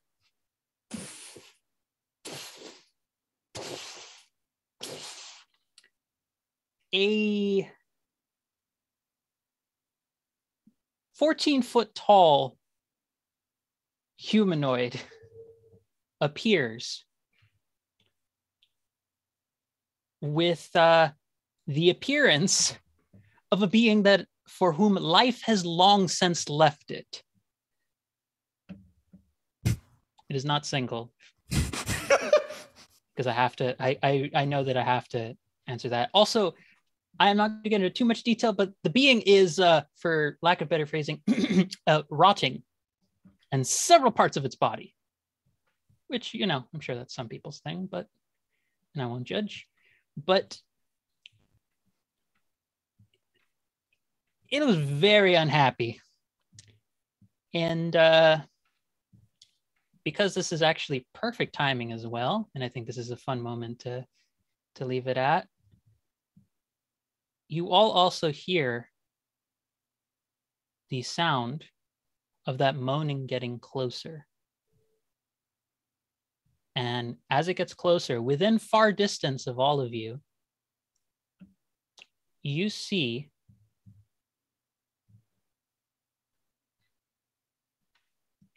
what at one point must have been a majestic, beautiful, ancient, draconic guardian whose form has been severely desiccated to where flesh would once have been is now replaced by a cloak of shadow that is now clinging. Like if you've ever fallen in a pool of water and had your clothes stick like horrendously to you, that's how the shadow is clinging to the bones of this creature as it's letting out this mournful noise. As a being who I think only Malak and Chandra would recognize, this is the corrupted form of what must once have been a draconic guardian of Aerowen. And this in particular is known as a dragon echo.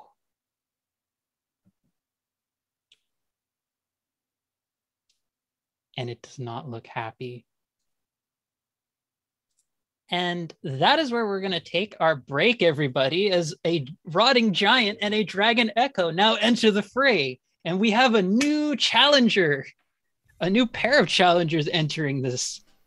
But with that being said, thank you to everyone who has been involved with donating so far, for giving all the players so many fantastic advantages and advances. And also me, 2 auto hits that I will in no way, shape, or form use in the next encounter. I love you, players.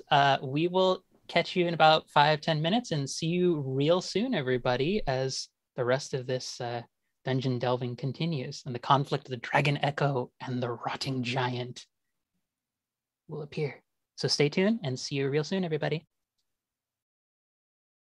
Hello there, my darlings. It's lovely. So lovely to have you here with us today as we come on back into our Slayers one-shot Temple of Aravind journey with our group that has very quickly demolished through 2 shadow demons and is now facing the prospect of dealing with a rotting giant and a dragon echo, who appears to be the source of the wailing and the sadness being present all throughout this very Sistine Chapel place of worship.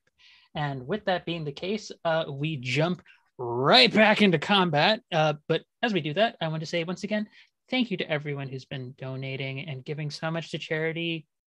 As much fun as I'm having being involved with this, I'm even more blessed to know that it's going towards a good cause, and also that we are united by a shared desire as well to give thanks to Mayor as well, because Mayor's great. Anyways, before Mayor comes here and astral projects to kill me, let's I'm not going to underestimate their powers. Never underestimate the power of a producer. They do magical things. Angela, behind you. Behind you. I lived a good life.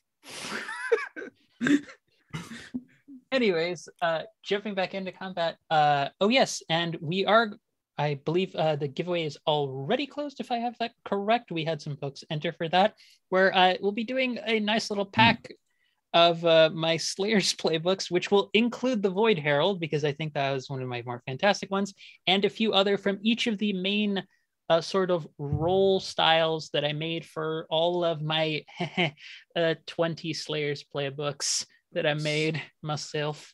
By the way, one of the winner was one of my community members from my channel, so I might actually bring it later to like do more Slayer in the future, and I'm very glad. Vindication. It's thank you for winning me free books, Mufi. I hope you'll share. On that note, okay, we jump back into combat. With that being the case, Malak, because your effect goes off first, you're Warden of Time, you roll for your thing, and then you decide who gets the speed for this round. So Des, what was your speed going to be without the boost? Was it 8? Yeah, it was still going to be 8. Okay, that's what I figured. Okay, I'm going to use that advantage. Oh, that's the same number. So that's a 3. And Lucian, you can have that 3. Boost that speed up to 5. Thank you. I thank you. Now that we have a dragon in place, we might have some fun with that. So I appreciate that. Yeah. So with that being the case, we're pulling right back in the middle of the Sistine Chapel-esque echoing halls of reverberating sound, this low, constant moaning of this fallen, corrupted guardian of draconic origin, and this massive, hulking, 14-foot tall giant humanoid. None of you can make crushes on them yet. Do that. Do post elsewhere. Make your ship posts elsewhere. Not here. I will have none of it. No, actually, I will have all of it, but do that privately. Anyways, carrying on. What if I ship them together, though? Is that okay? Can I ship them together? Damn it. Why'd you have to find the loophole? Anyways. Now I'm going to have Steven Universe's giant woman stuck in my head because of that. Thank you. I've done this to myself. Thank you, Past Ange. Did this to yourself, Monster. M for M. Damn it. The new Mask for Mask is now Mon for Mon. Wow. Des, take your turn. God damn it. So, Des, so the giant is near to you, so you would have to move up in order to be able to hit that one. The dragon is far from I'm going to say like everybody. It's just way off, but at the very least far from you, but also far from everybody right now, because they're all like kind of like vague distances. But the giant, at least if you wanted to go up and deal with that, you would have to move at bare minimum in order to get up close to it. But as it's the start of your turn, you automatically 2 damage because you are still void bonded, which means Chandra, 2 more daggers go into you. Also, Lucian, you lose your temporary hit points as Chandra goes.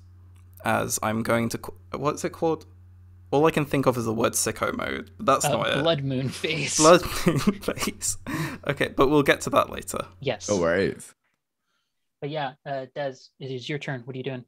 Let's keep this space going. I think this like soul, like this like inky soul fabric that Des has kind of like wrapped around their scythe and around themselves, kind of like almost digs into them, like it's like half shadow and half barbed wire, right? Like as it like drinks their own life essence as well. And I think as this like dragon, false dragon, soul dragon, broken dragon, like kind of comes into focus, Des also kind of like moves with it, right? They're like, "Oh, you sound so sad, darling. Let me take care of that for you." And they twirl their scythe, but they are going to go for this giant first. And I will use my good old movement to get right up close to it. And I will come at it again with my scythe. So I'll just roll for that. And that's a 9, excuse me, for that. And that will be 2 damage again, I think, as I also nab this giant's soul. So I take that soul fragment as well. Yep. Yeah. The giant just sort of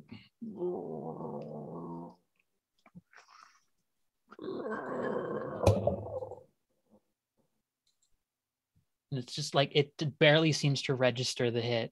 Like you heard it, but it just like it barely has any sentience left to the form that was once there. So I think that's move and that's attack. So that is your turn. So then it goes to 6, which I believe is Malak. So my last 2 portals have probably collapsed because there's no one there to keep them open for, right?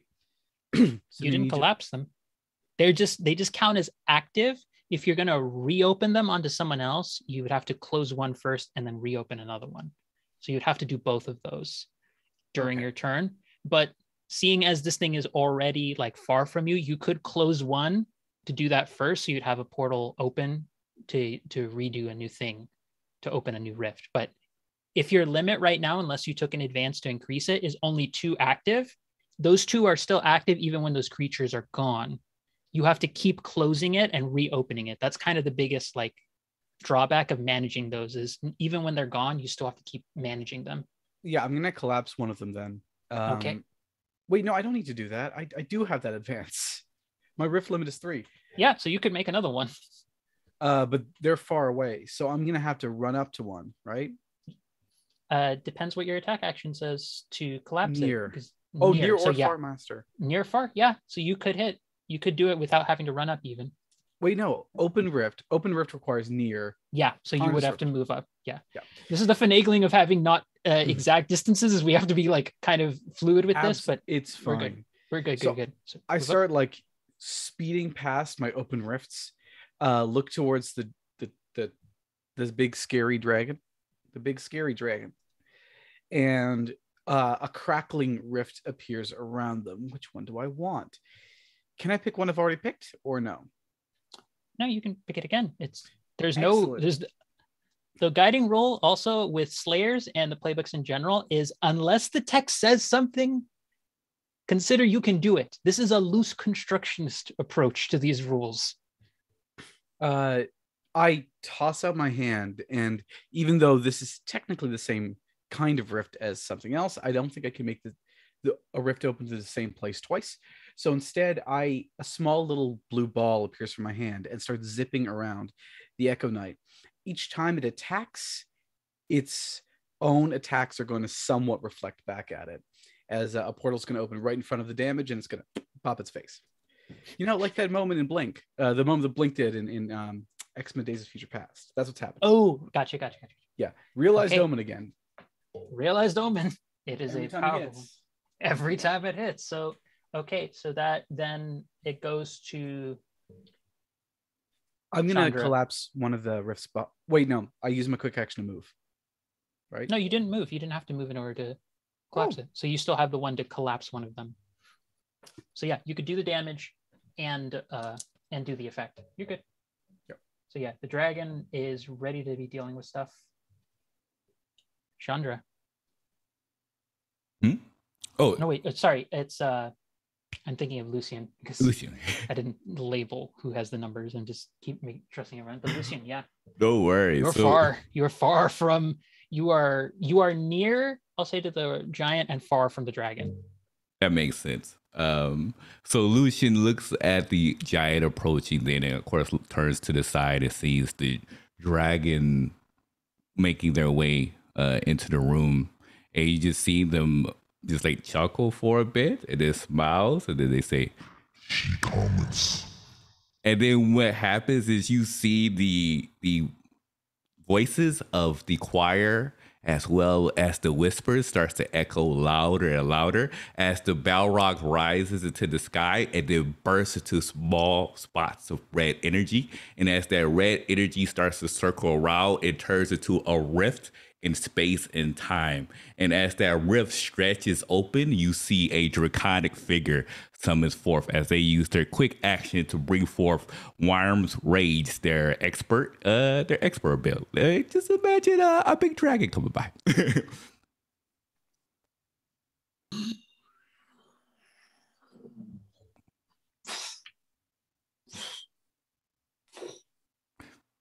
Now, can I attack, or I have to wait till next turn, right?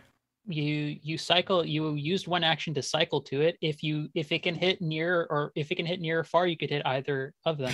Yes, it can, gets all far or near creatures. All far or near. So if there were multiple, all of them would be hit. Yep, perfect. So let's go ahead, and you just see, of course, just like this rainbow-based energy just starts to circle around their maul as it just starts to gather. And I'm going to hopefully roll this. I'm going to use advantage just to be on the safe side. Well, that was a 6, so never mind. I don't need it. So they're going to unleash this ray of blast that does 4 damage to all near and far creatures. Monsters, per se, that choose.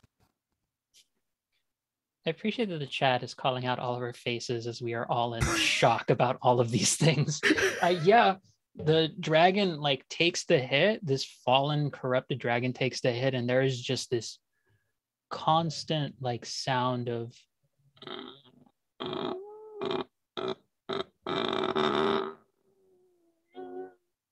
it's just mournful, sad, unhappy being. It's hit. It did a decent chunk, but the thing does not look that deterred. Mm-hmm. That's it for me. Okay. It now turns to said dragon's turn. It makes sense. Now does the dragon have hit points? I don't see it on here. It does? Okay. Oh no, your dragon? No. None of your summons have hit points. No. You don't HP manage for these. These things are just here. Okay, cool. I'm not gonna give you the ability to summon and then put a health pool. That's too many things to work on. Plus, managing health pools is not cool. Or it's not interesting enough. Mm-hmm. Because if I say it's not cool, then I'm the one managing hit points. So I have to take a shot against myself. If I do, I'm gonna miss. Anyways, it comes to the dragon's turn. Currently, everyone but C is far to it, I believe, or everyone but C is far to it. So C is not engaged. C is not engaged as far as I know. C is in near to it. So I need you to make me a negotiate roll. Oh, I'm actually pretty good at those. I'll use a. Do we have an advantage still? No, you have a 6. I have a 6. Your tactician says you have an advantage. It's having a tactician. So fine. You're good. So fine. You feel Des this unyielding sense of sadness, this gloom, this guardian's gloom begin to spread out across the area, and anything engaged in near will have to make a negotiate roll now. And if you miss, you have to re-roll the first hit you make on your next turn.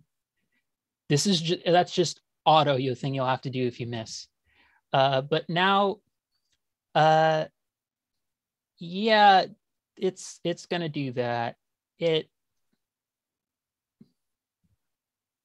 You watch as its mouth opens up.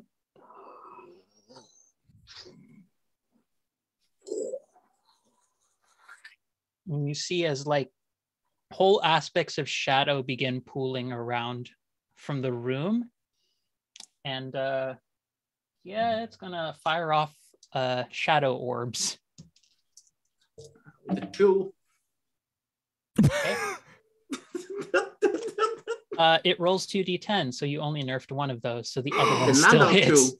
Yeah, there you go. You had to use 2, so you are starting to run out of resources now. Yes, I am. But I am starting to run on fumes, but it's fine. It's fine. I have a 5 and a couple of 2s left, so it's fine. Is this the Echo Dragon thing? Yeah, this is the Echo thing. So it takes 2 damage because one of its own shadow orbs split off and hit it. Did I write it that it has to hit though? Yes. It hits. It did not because Speeve canceled the hit. I thought. Oh, damn it. No, normally, it's still very strong as a thing, but it does not manage to do it solely because of Speeve. It's like the things go and then whatever Speeve does is just like, Speeve, let me hurt the thing. I am going to flavor this as Speeve is protecting Des from the big sad, while also distracting the dragon by doing yo-yo tricks just in the background. Oh, by the way, he gets to do that again. Oh, gross. That's a 4 and a 5. For each of those hits, 2 damage. Yeah, you know what? I'm not wasting more dice to protect this. Yeah, the daggers went in, and as the daggers go in, it hurts like a lot. But Des, you take 2 damage, and Lucian, you also take 2 damage. Oh, okay. So it's just like,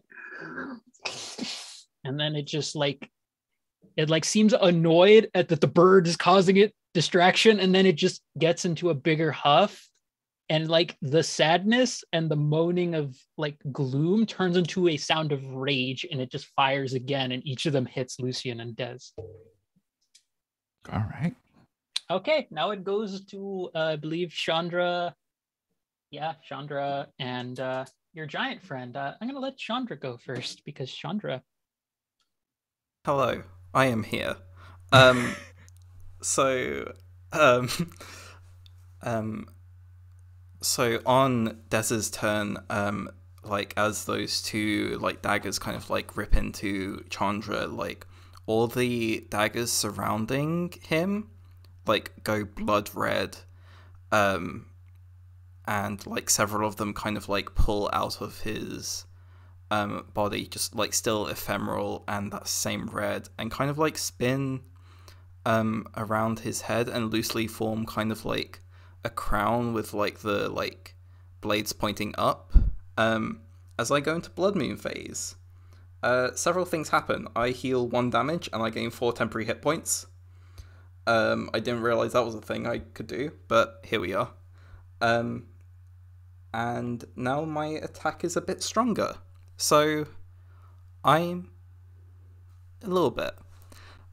So I'm near the giant and far from the dragon. Yeah, so you don't have to deal with the gloom. It's only at the start of your turns. Okay, cool. I will take a step forward to be engaged with the giant and near the dragon.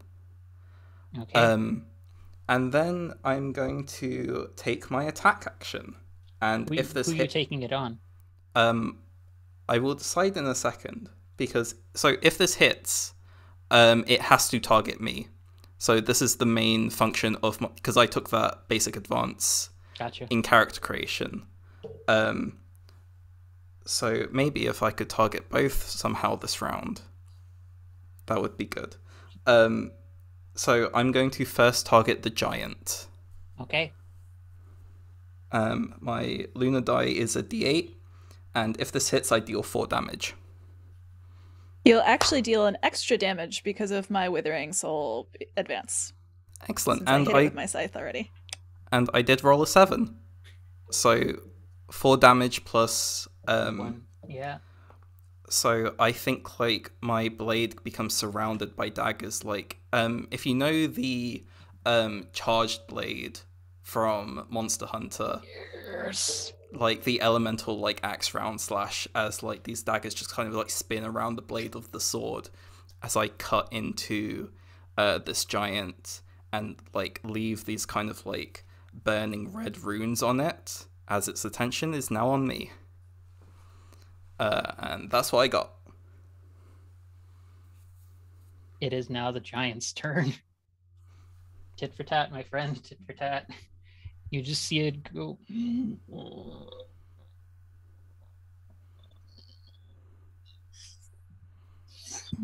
And it looks like it's going to just lash out with one of its limbs to try and hit you. Bring it on.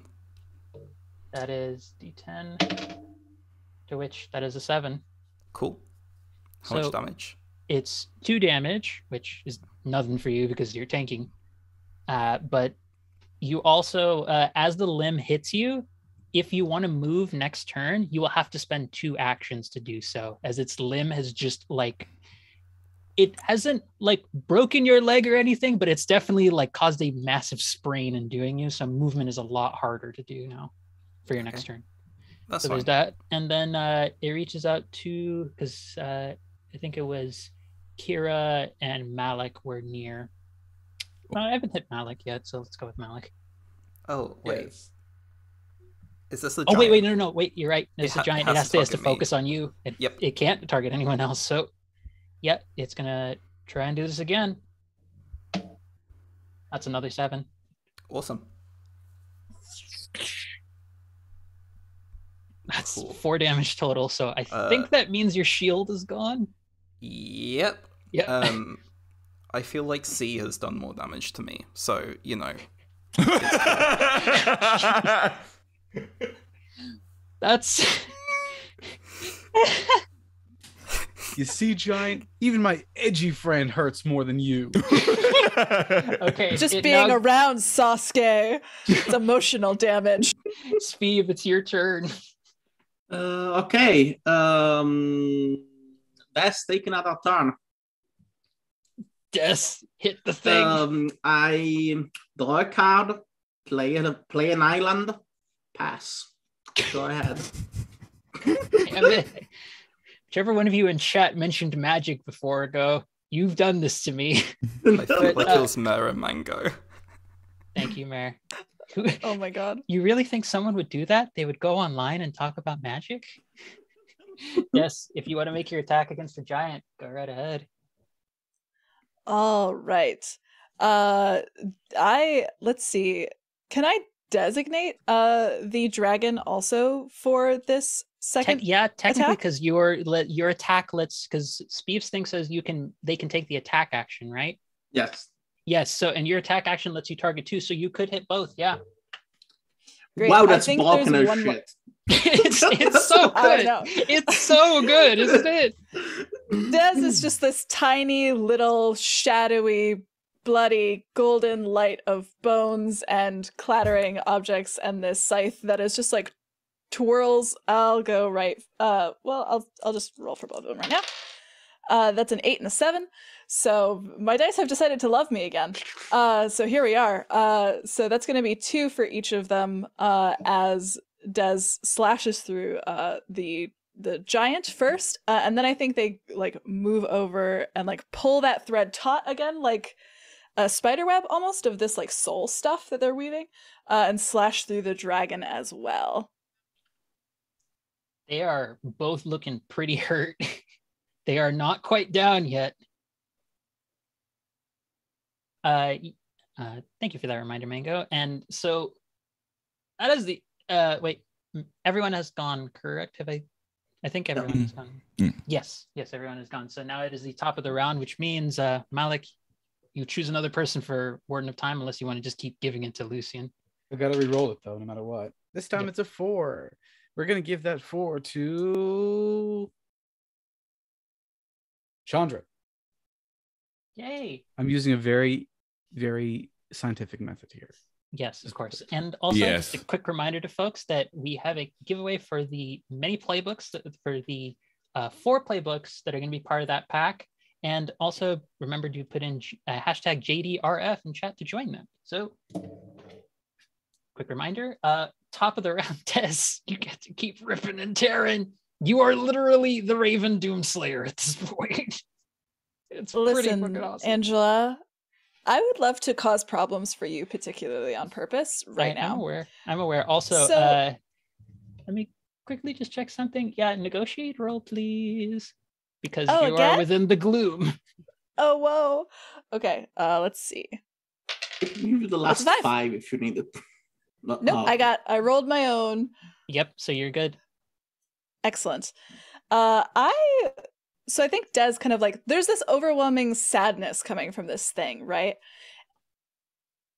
And I think even though they're not necessarily like affected by it, they can still feel it really, really deeply.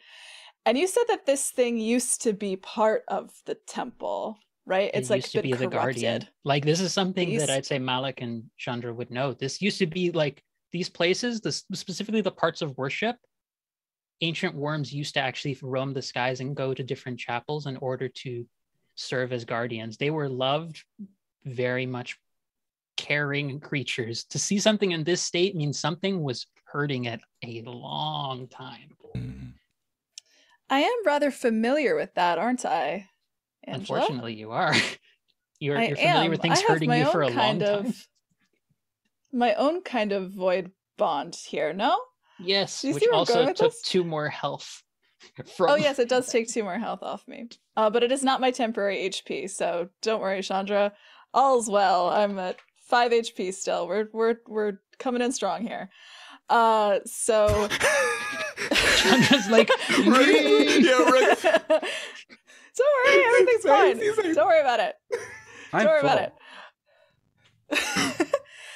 it. So I think what I would really love to do here is as I am like reaping, pulling these like threads of soul apart, I want to try to unbind the corruption from the actual soul of this dragon and try to start unweaving the way that they've stitched together. I would happily make a mend roll or attack or whatever you want. Yes, mend. I had not even thought of this as a possibility. I love thinking outside the box. Do it. Do the mend. Do the mend. I love to cause problems. A 7. Lucky number 7. Would you like me to say what happens, or would you like to describe it? I would love to hear what your thoughts are. Okay, so describe to me how you are initially doing it, and I'll fill in what happens after that point. I think Des kind of like stumbles forward, and it's almost like their body is reacting to the sadness of this creature. You are past the veil, aren't you? You need to come home. You need to be free from this. Get out of there. And they kind of like try to slice through only this corruptive bit and like pull it out like it's skewered on the end of their reaper and let it like stitch up their own arms. You pull it out, and what you end up pulling out, you see wisps of a cloak, tattered, worn out, a being that has been that lets out this terrible yell that all of you hear like psychically, like it is a backlash of psychic energy going after all of you. And you see the form slowly change and morph and turn into the red spirit from earlier. It would seem as though this was the source of its torment. And as you do that, you see the form shift, go to the red form, and then the whole dragon body shakes, and you watch as this radiant, beautiful crystalline dragon form suddenly returns. Like the whole body is like stained glass. And you watch as it lets out this like loud roar of triumph.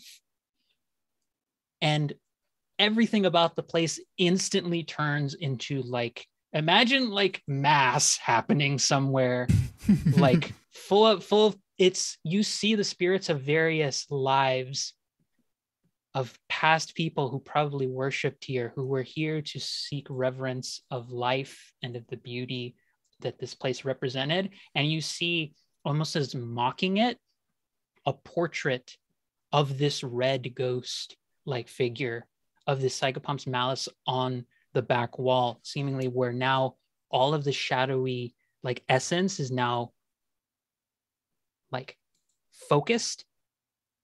And you see as the dragon just roars in anger, and it turns around and it rends the portrait asunder.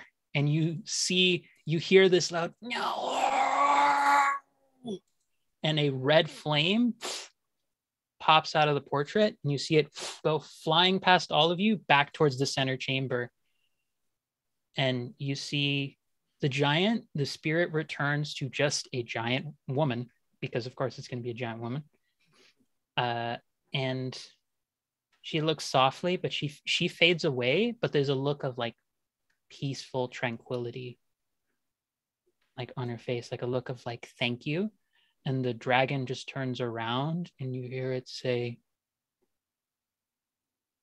"Thank you. My name is Argus." Be free, August. Free this place, my friend. Free the hero trapped here, and this place will know peace. I will open the way for you. Go with my blessing.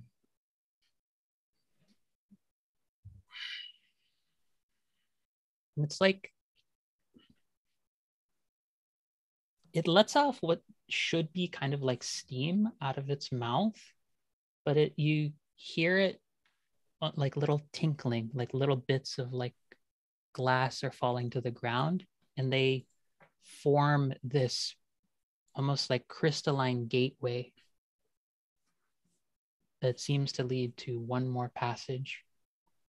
Free the hero. Free my friend. We will. We promise. Malak quickly tries to wipe a tear away from his eyes before turning to the rest. Shall we?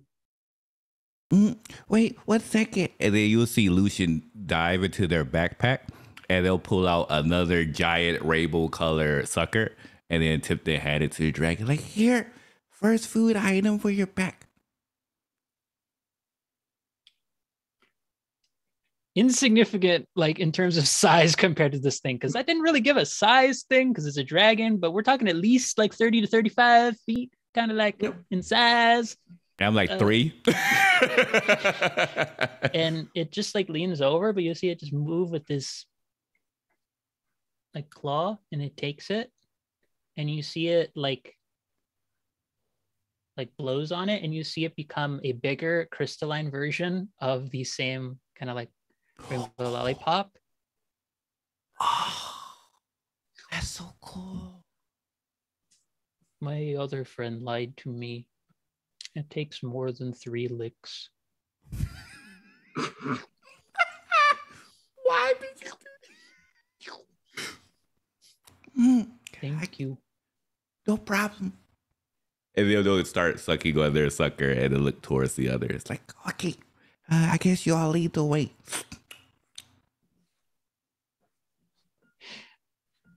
I'm glad that joke landed. I was not ready for that. I was not ready for that. So yeah, I guess we head over to the other side. I think I do have to let go of my void bond. The shadow kind of just like ripples off, I think, as this all is going down, to leave just little Des. And I think their tattoos, like the edges of them, are like bleeding a little bit where the shadow had wrapped up their arms. I kind of shake it off. Chandra will point at you. Sit. Me? Sit. They You sit, heard him. I think, just right on the ground. Cool. Chandra will begin like bandaging your wounds. You know, I'm actually better at this than you are, Chandra. Well, yes, but if we left you to it, you wouldn't do it. Oh, Me too, yeah. Malak's right. Are you ready to go in? Do you know anything about a hero? I hit on a men check, by the way. Yeah. I'm going to say there's no typically healing things in terms of outside of combat, but for the sake of fun, you get 1 health back test, and you are not looking as terribly like ruined from your own void spirit trying to suck out your life energy. Wait, just to clarify, we all get 1 hit point back? No, just Des, because Des. Chandra took the time to patch them up. Gotcha. Normally, this is not a thing in Slayers. I want to make that very clear. This is because this is one shot and chaotic fun. Bird seeds, anybody? I just crack a packet of chips, but it's just bird seeds. And I start eating. Sure. And they'll walk over and they'll grab like a handful from the bird seeds and then try to mesh it with their sucker to see how it tastes together.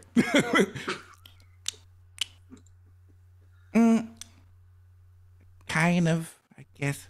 It's an acquired taste. I guess. Rook's face is my face right now. Des brought up an interesting point. Do any of us have any idea what this hero could be?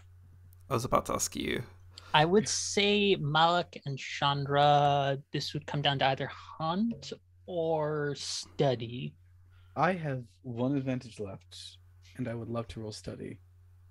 Do you want to see if you want to roll hunt, and that way we can see if we can get to the same information from odds and ends? Or Yeah, I will also spend my advantage. Well, the first one's a 1. That's cocked. No. Nah. Nah. the answer is, even before I rolled advantage, I rolled a 4. You would know that after seeing Argus speak, after getting more of a sense of what this place is involved with, that this in fact is a temple that was host to the grave of one of many mythic heroes. That in particular, the one who likely serves this one, given the crystalline dragon appearance, is what's referred to as a Tempest Vanguard. Our hero said to perhaps manipulate the powers of ideals to strengthen themselves in combat. These ideals could range from something like kindness, compassion, wisdom, courage, power, stuff like that. There's a variety of different things they could be pulling from, but these heroes were often very skilled with blades, very skilled with things like bows and arrows. Very dangerous, very powerful. Yeah, I relay that information. Basically,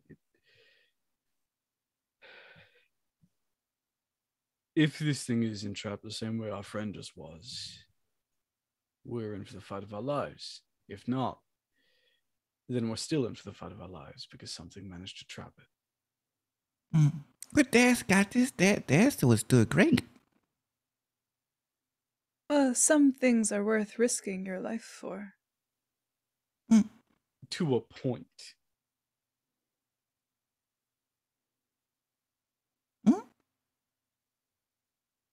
The ghost from the beginning mentioned the fire.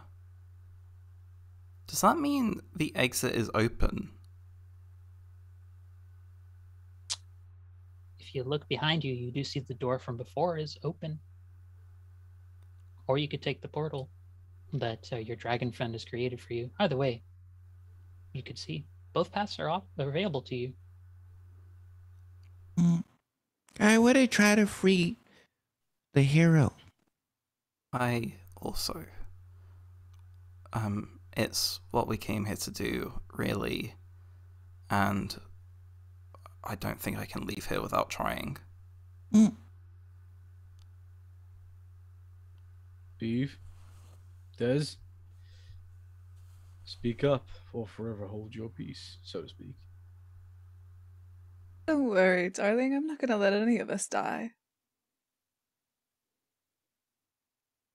He says the one with all the scratches and stuff on. Well, okay. Speeve. Oh, I'm down to keep going. Well, in that case, and I walk right through the portal. Outside, I'm going to be, outside my job is to reorganize an entire tent of archaeological equipment. I rather get a better job or I die. I see it as a win-win. Jesus. The moment Speeve says yes, right through the portal. Lucian follows suit with her sucker in hand. Boop-a-doo. Yep. Okay. Coming through this room, you see what feels like an ornate hall that ends in a raised sepulcher. Stone with beautiful vines and ivory just crawling all over it.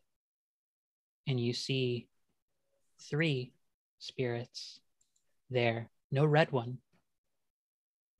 And you see all 3 of the spirits from earlier going, well, all of you are a lot more trouble than you're worth. You were supposed to have fun. You were supposed to suffer. You were supposed to be in pain.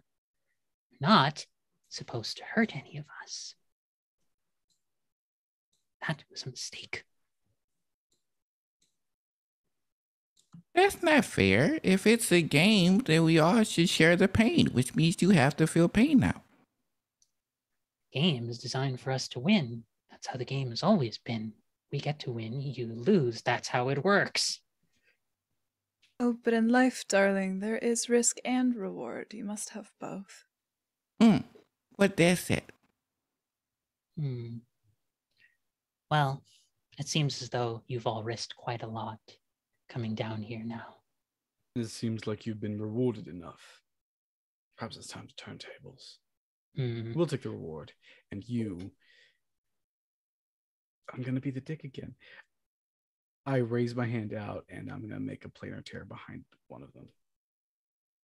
As you do, you watch as the sepulcher like smashes open. Oh dears, you didn't think we would have to fight you directly, did you?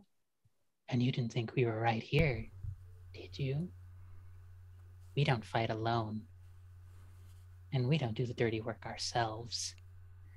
And right behind you, you see a being almost from like above just descend floating down, a ghostly humanoid figure, though the ears appear to be almost kind of elven in their pointiness.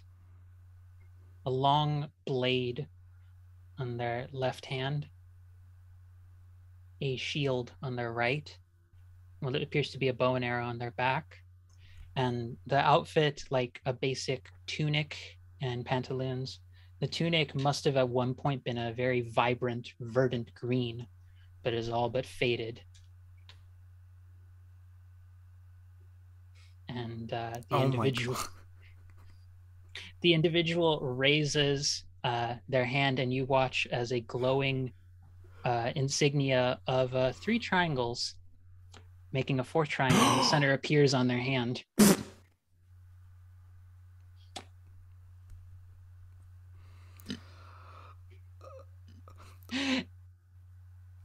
And yeah. Ganon? I mean, think I'm gonna do something real quick. 1, 2, 3. Yeah, Chandra. Yeah, come at me. Yeah. Well, actually, no, because you're all right there, so it's going to do this instead. You watch as the sword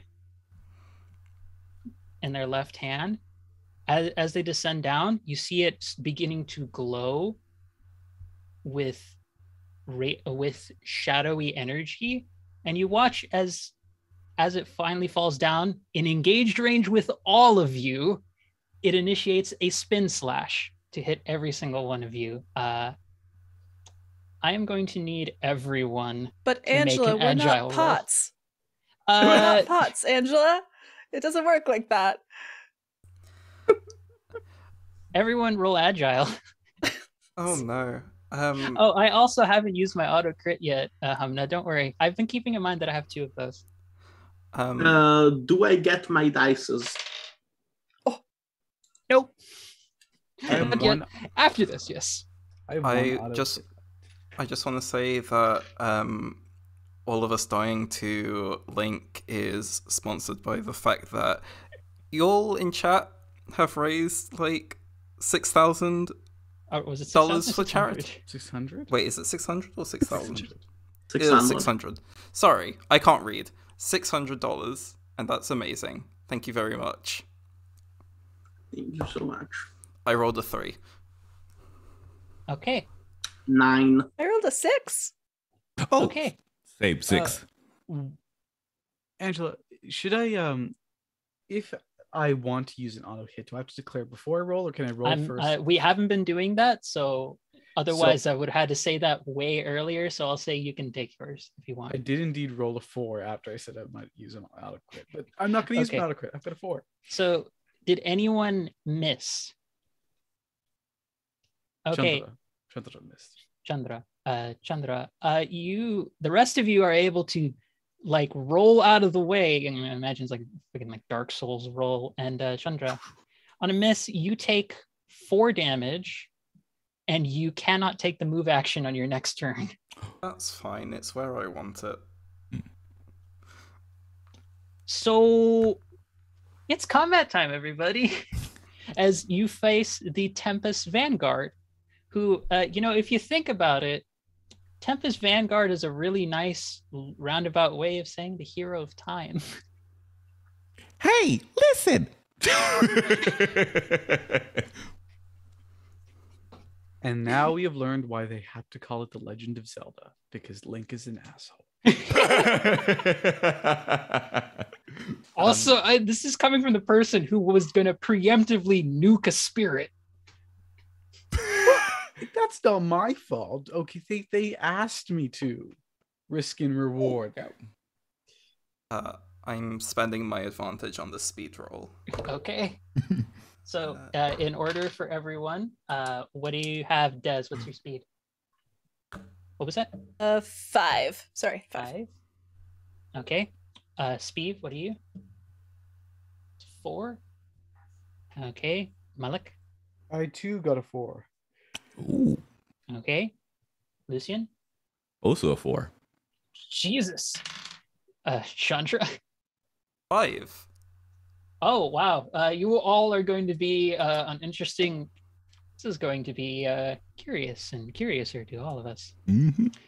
So combat is officially in full swing, but I will say that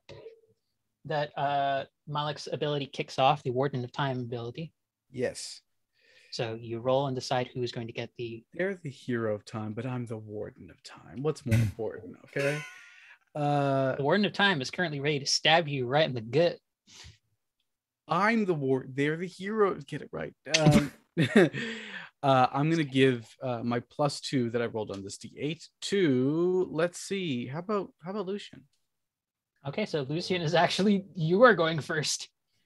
All right. So just to clarify, do I still have Kagesuchi with me right now, or No. They end at the end of battle. Your summoned Okay. beings, basically everything for everyone resets once the combat ends, which that was the previous combat. So now it is a new combat, which means Speeve, now you get all of your dice back. No. Yes. All right. So the first thing they're going to do is move back because they don't like seeing swords being shaved at their direction. So they're going to move back to, I guess it would be either near or far, wherever position would be. Wherever you are. Yes.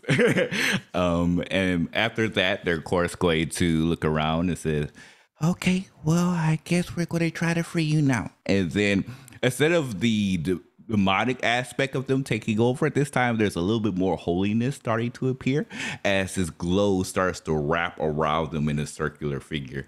And this ripped in time starts to appear above them, but instead of it being from like a void from space, this time it looks bright and blue. And as this dragon approaches, the dragon looks very different, like almost a yin-yang version of what they saw before. Large white wings, blue with golden scales around them, and a nice golden eyes just piercing through at the individual down. And that's my turn. Okay. So with that being the case, it goes to the cluster of 5. So we have 2 of you are 5s, correct? Okay, so that's Chandra and Des, whichever one of you wants to go first. Thank you. Oh, look, it's Gilly. I'm glad you acknowledged my Celine Dion comment. It's a cursed comment, but it's comment. Chandra, did you want to go? Sure. It's engaged with us, correct? It is engaged with everyone but Lucian, who's the only one who has moved away so far. Okay, cool. When is the wedding? Anyway, quick action, use my Twilight Veil on Des and Speeve. And then regular action, I am going to do a swing. So the 2 of you get 4 temporary hit points. Thank you. And I rolled an 8 on my attack die. That hits. 2 damage to our Hero of Time, Tempest. I forgot its official title. Tempest Vanguard, which Tempest is me. Vanguard. It is a legally distinct entity from what I am liberally ripping off of. And that's my turn. I am staying put. Oh, I have to stay put. Yeah, you have to stay put. You aren't moving. So now it comes to Dez's, because the Tempest Vanguard's turn is also now, but I'm letting Dez and Chandra go first. Oh shucks, thank you very much. Let's see. What am I going to do? I think the first thing I'm going to do is just, the scythe is still out, so we are swinging, but I am not going to tap into my Void Bond right now because I just did that and it hurt a lot. So I am actually going to twirl my scythe, try to pass it through this here friend of ours. That is a 7. So I love having a D10 for my Reaper die. It's I do really love nice. that so much, actually. So it is going to take 1 damage. I am going to heal 1 damage, and it will bleed at the top of its turn for another point of damage. Yep. And I think for my other action, so those spirits were here with us, and it seems pretty clear that they were here with us for a moment. They are kind of compelling this thing, the hero, essentially, we can assume, to fight for them. Yes. I will say this. If you take a look around the room, you might be able to see if they are still present. That is what I would like to take a look around the room. Okay, so I will say that comes down to either study or tactics, I would say, are the best ones for that one. I'll go with study. Not that they're both the same, but that's a 5. You see, around the room, I'll say near to all of you, there are 3 new portraits that have appeared in this hall. And all 3 spirits just seem to be watching with a sort of like glee at seeing all of you like dealing with their toy effectively. I would say it's pretty fair to say that if you do something to the portraits, you could potentially free the Vanguard. Yep. I think Des just shouts out like, the portraits! Okay. And so let's see.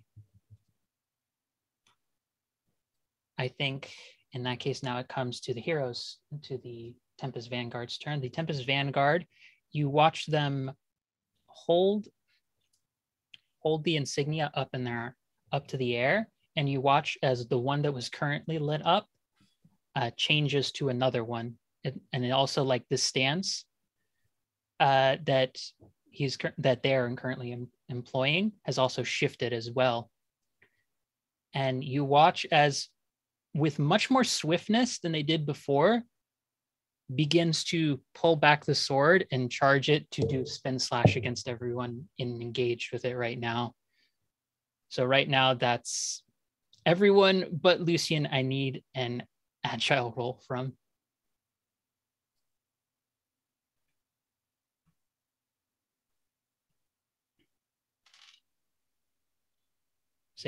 Safe. I spent my auto hit. Okay. So that is only 2 of its actions it took on its turn. It has 1 more action it can take. Cool. It gets 3 actions on its turn. Because Legendary Warrior. Yeah. Yeah, it's going to do that. It fails. I don't think it does. Oh. Well, that's scary. Because I'm going to this use... is your fault. Yeah, I'm going to use both auto hits right now. As you see, they seem to throw up both the sword and the shield. They disappear. They pull out the bow and arrow and aim both of them at Lucian and fire both at Lucian. Uh-oh. Those auto hits? Okay, well, those are auto hits. So you take 4 damage total. Ooh. And your next turn, unless Malek gives you speed, you have 0, because your next speed score Your speed score is reduced by 6. Oh, okay. That makes sense. Ow, that hurt. Yep. So that's the Tempest Vanguard's turn. What is everyone else? The next one is the Force. So that's Speeve and Malak, I believe. And wait, Chandra, where did you took your turn, right? You were 5. Yeah. You were in the first one. So it's Malak and Speeve. What are you doing? I'm going to lightly, go over to the portraits, and I'm going to push a portal through the portrait to the spirit behind it. This is just a cool thing to say. Really, I'm casting a portal on the portrait, and the portal's going to be elemental flood. Ooh. So I deal damage at the start of each of the monster's next turns or until dead. I don't know if it has turns. It does, actually. So Yay. it is going to take damage. Yes, it is. So I push through this reality into the reality that they're hiding in, beyond that reality into an elemental plane of fire, and I just start drawing fire spikes through this portal. Elemental flood. And that's represented by the picture going in flames sooner rather than later. Yes. And with that, I'm going to cause 2 immediate damage. Yep. As I slightly collapse that portal. What were you saying about your Grand Protector? This portrait, it's already starting to fall apart in shambles. Possibly one more hit will immediately break it. These things do not actually seem that strong. The Vanguard, however, looks very strong. So it is a toss-up between whether you want to deal with them or you want to deal with the portraits. Well, I guess that means next turn it's just going to blow up anyway. I can go from portrait to portrait. It's fine. With that being the case, so now it comes to Speeve's turn. Speeve, what you doing? Hey, Vanguard's time. Look at me. I have something for you. I show him a yo-yo trick and then slap him in the face with the yo-yo for 1 damage.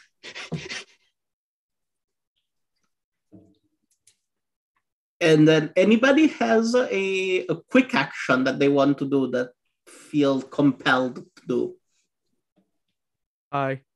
I'll give up my quick action to make you do a quick action. I brush my hand from one of the portraits to the next portrait over and cast a very similar elemental flood portal. They're all really pissed. All 3 of them. It's a literal flood of water. So that's nice. See, they didn't like the fire, so I'm going to switch it up. I'm nice. I'm a good person. You just see one of them drowning in the portrait, like, fuck you, Malak. I will return.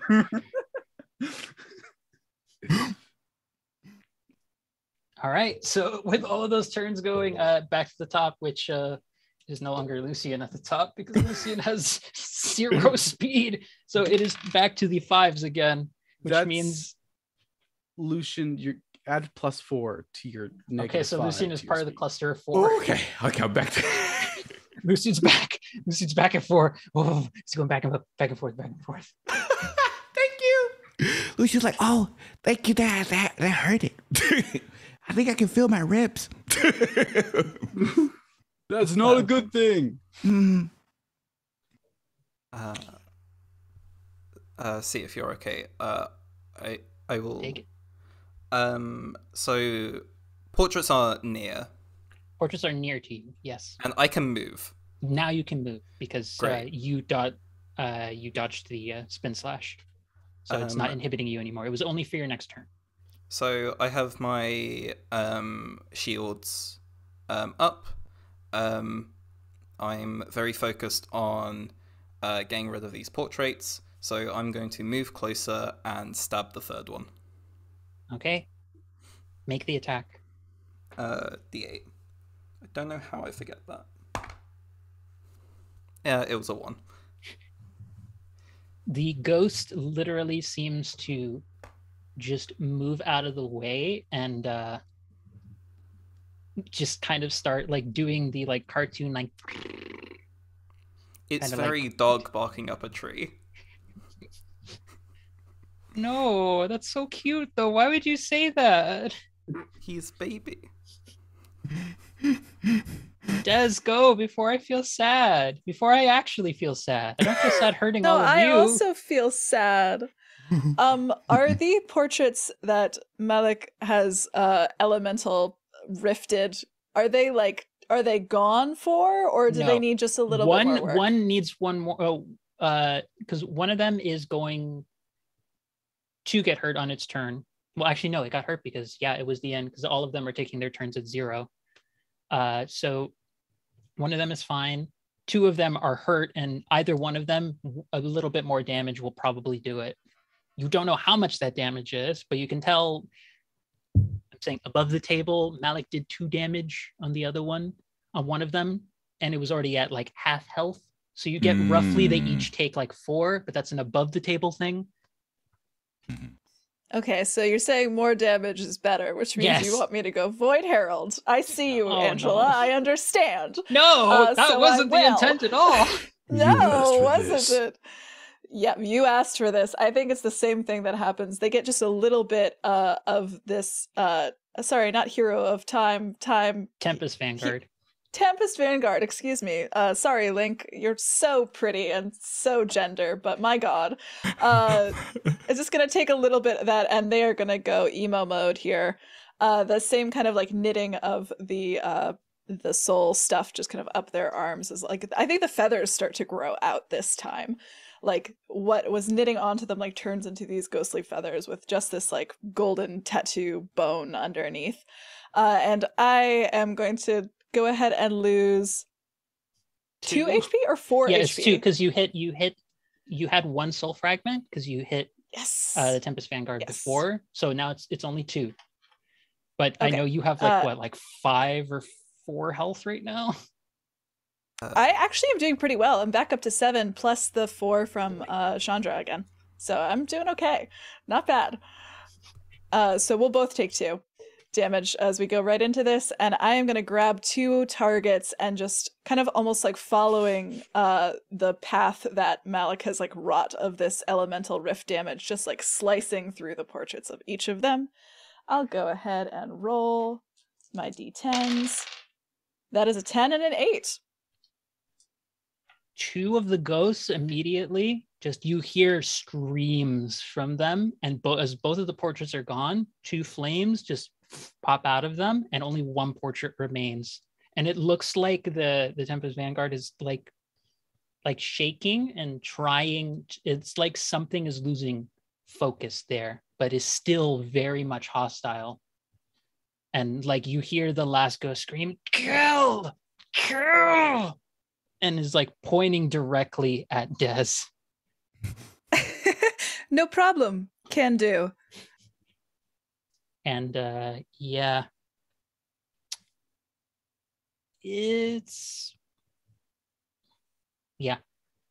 see it is now the Tempest Vanguard's turn. They move back so that they are near to everyone except for, I believe, Lucian, who's far, because Lucian moved away. And so let's see. You watch as the sword and the shield come back and is going to try and throw the shield directly at Lucian. Oh! Throwing this chrono shield at you in order to try and hit. You rolled a 2. Good. I'm doing yo-yo tricks in front of him. Ha! I was a master of the yo-yo. And then immediately goes into doing. I forgot to do something, but it doesn't matter.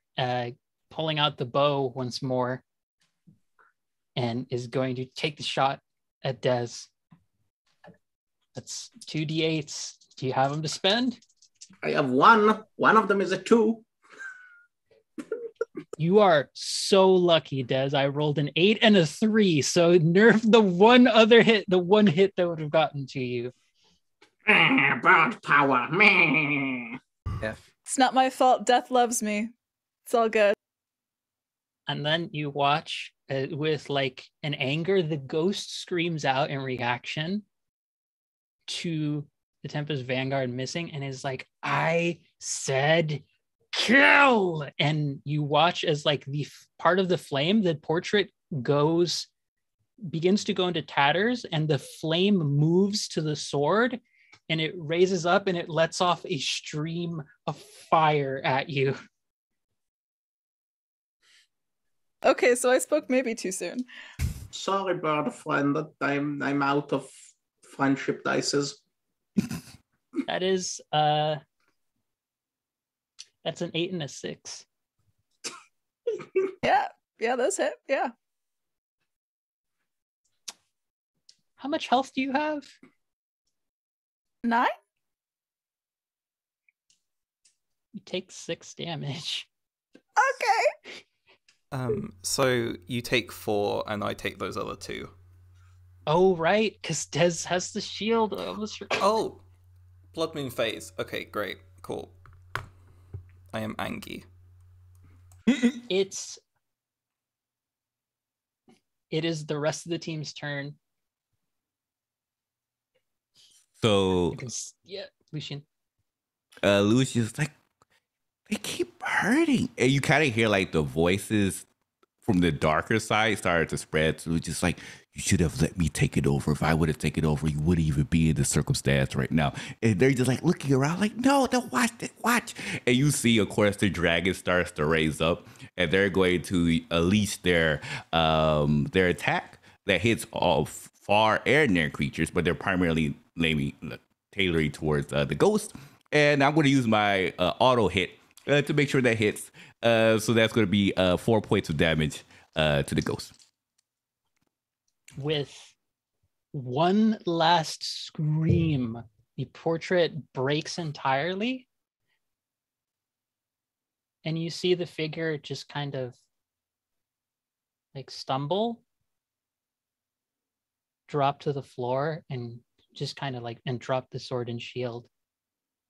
And it's like, you see not only like a physical weight is moving from them, but it's also the sense of like all this shadow, all this gloom, all this weight and this fury is just gone. And there's a look of like, hello?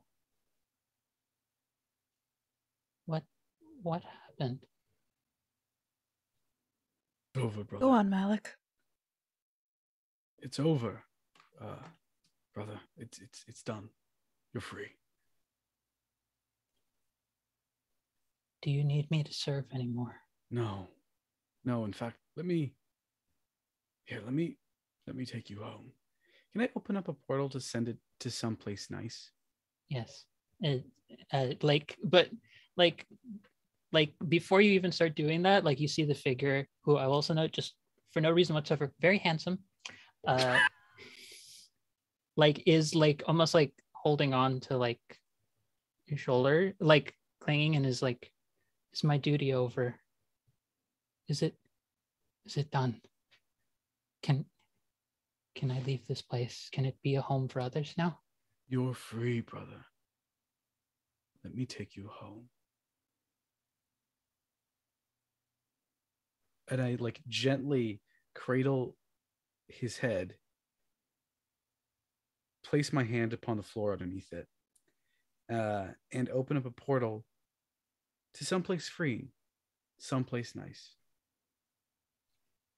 A place that he belongs now that his watch has ended. And I gently, cradling his head, put him through the ground, through the portal, and free him. I will mention my bedroom's also nice. No, I'm kidding. You said handsome. It's not my fault. You said somewhere nice. I did. I didn't say it had to be like Valhalla or anywhere else like that. If you wanted to be a bedroom. I will also say he's not gonna. He's been out of it for a while. He probably needs a break. What that break involves, I leave up to you. But anyways, as the spirit moves on, the sepulcher actually begins to repair itself, and you see laid there the bones, if you want us to look, the bones of the ancient mythic hero. and you see that the walls of this hall restore, and you see that there was someone who knew many joys, many sorrows, dealt with many threats, but in the end found a way to provide safety for many people. And with this group taking the time to investigate and do what they have, you have provided safety to them. The whole of the group is transported a GM Fiat to the front of the temple, and you see that the place where once it felt like nature had taken it over, in kind of almost like in the way that like a conflict might have occurred, now it looks almost like nature is slowly taking hold of it gently. Like, the best tonal way I can describe it is someone like leading a little kid out to like swim for the first time and just like letting them gently come back in. It's that kind of tender softness to all the plants. And as the group, some of you having survived very barely through the intervention of each other's very good uses of rolls, are able to make it back. One last quick image for all of your characters when you get back. Just last thought, and then we'll go to outros because we are right at our time. So I'll go with Lucian first. Lucian, after returning, with especially since they were at 4 hit points left, they're gonna be going back, heading over to the nurse area, point to all of the wounds that's out there, and as they get bandaged, they kind of like just suck on their sucker and look around, and they just appreciate the area for kind of like the first time. Before it was just more like fun and games, but now they are starting to understand the history behind it, and it means a little bit more to them now than it used to be before. So yeah, they're just sucking, and probably just hear them think, "Ooh, ow, wait, no, not there. Wait, oh, wait, okay, let me put the sucker on it. Maybe that heal it up. Okay, there we go." and that's the Speeve, I will say, as you get back, you have actually, for some reason, someone has recommended you surreptitiously for movement into better work in the department. You are getting a raise. Nice. Yes. It comes with dental. Wow, that's hell of a raise for academia. That's why I said dental. Am I tenured now? Wow. I'm not saying yes, I'm not saying no. I just have a two-word question. Yeah, bird teeth. Anyway, please continue. Oh no, I'm just over the moon that I got a raise, and I'm definitely going to get all these hours validated. That's the plan. That's it. Chandra, you're next. Yeah. Chandra was looking really hurt at 3 HP for a second, then moved into Blood Moon phase and healed 7 HP. So he's good. I think like he's gonna like kind of like ignore like medical care for like a little bit and just kind of like liaison with like any of the other people like in his culture who like happen to be part of like the archaeology team, just kind of like giving his account of just like what happened, kind of like some of the stuff he saw, just kind of like, you know, like giving information basically. Yeah, there's a lot of people who respond very favorably, and you do see, interestingly enough, a small kid who looks remarkably similar to the way that the hero might have looked at one point in time, almost like there is a legacy that perhaps was very validated. Unknown to you entirely, but you may have, in fact, put someone's family member to rest in like the best way possible, given the situation and the circumstances. With that, Malak.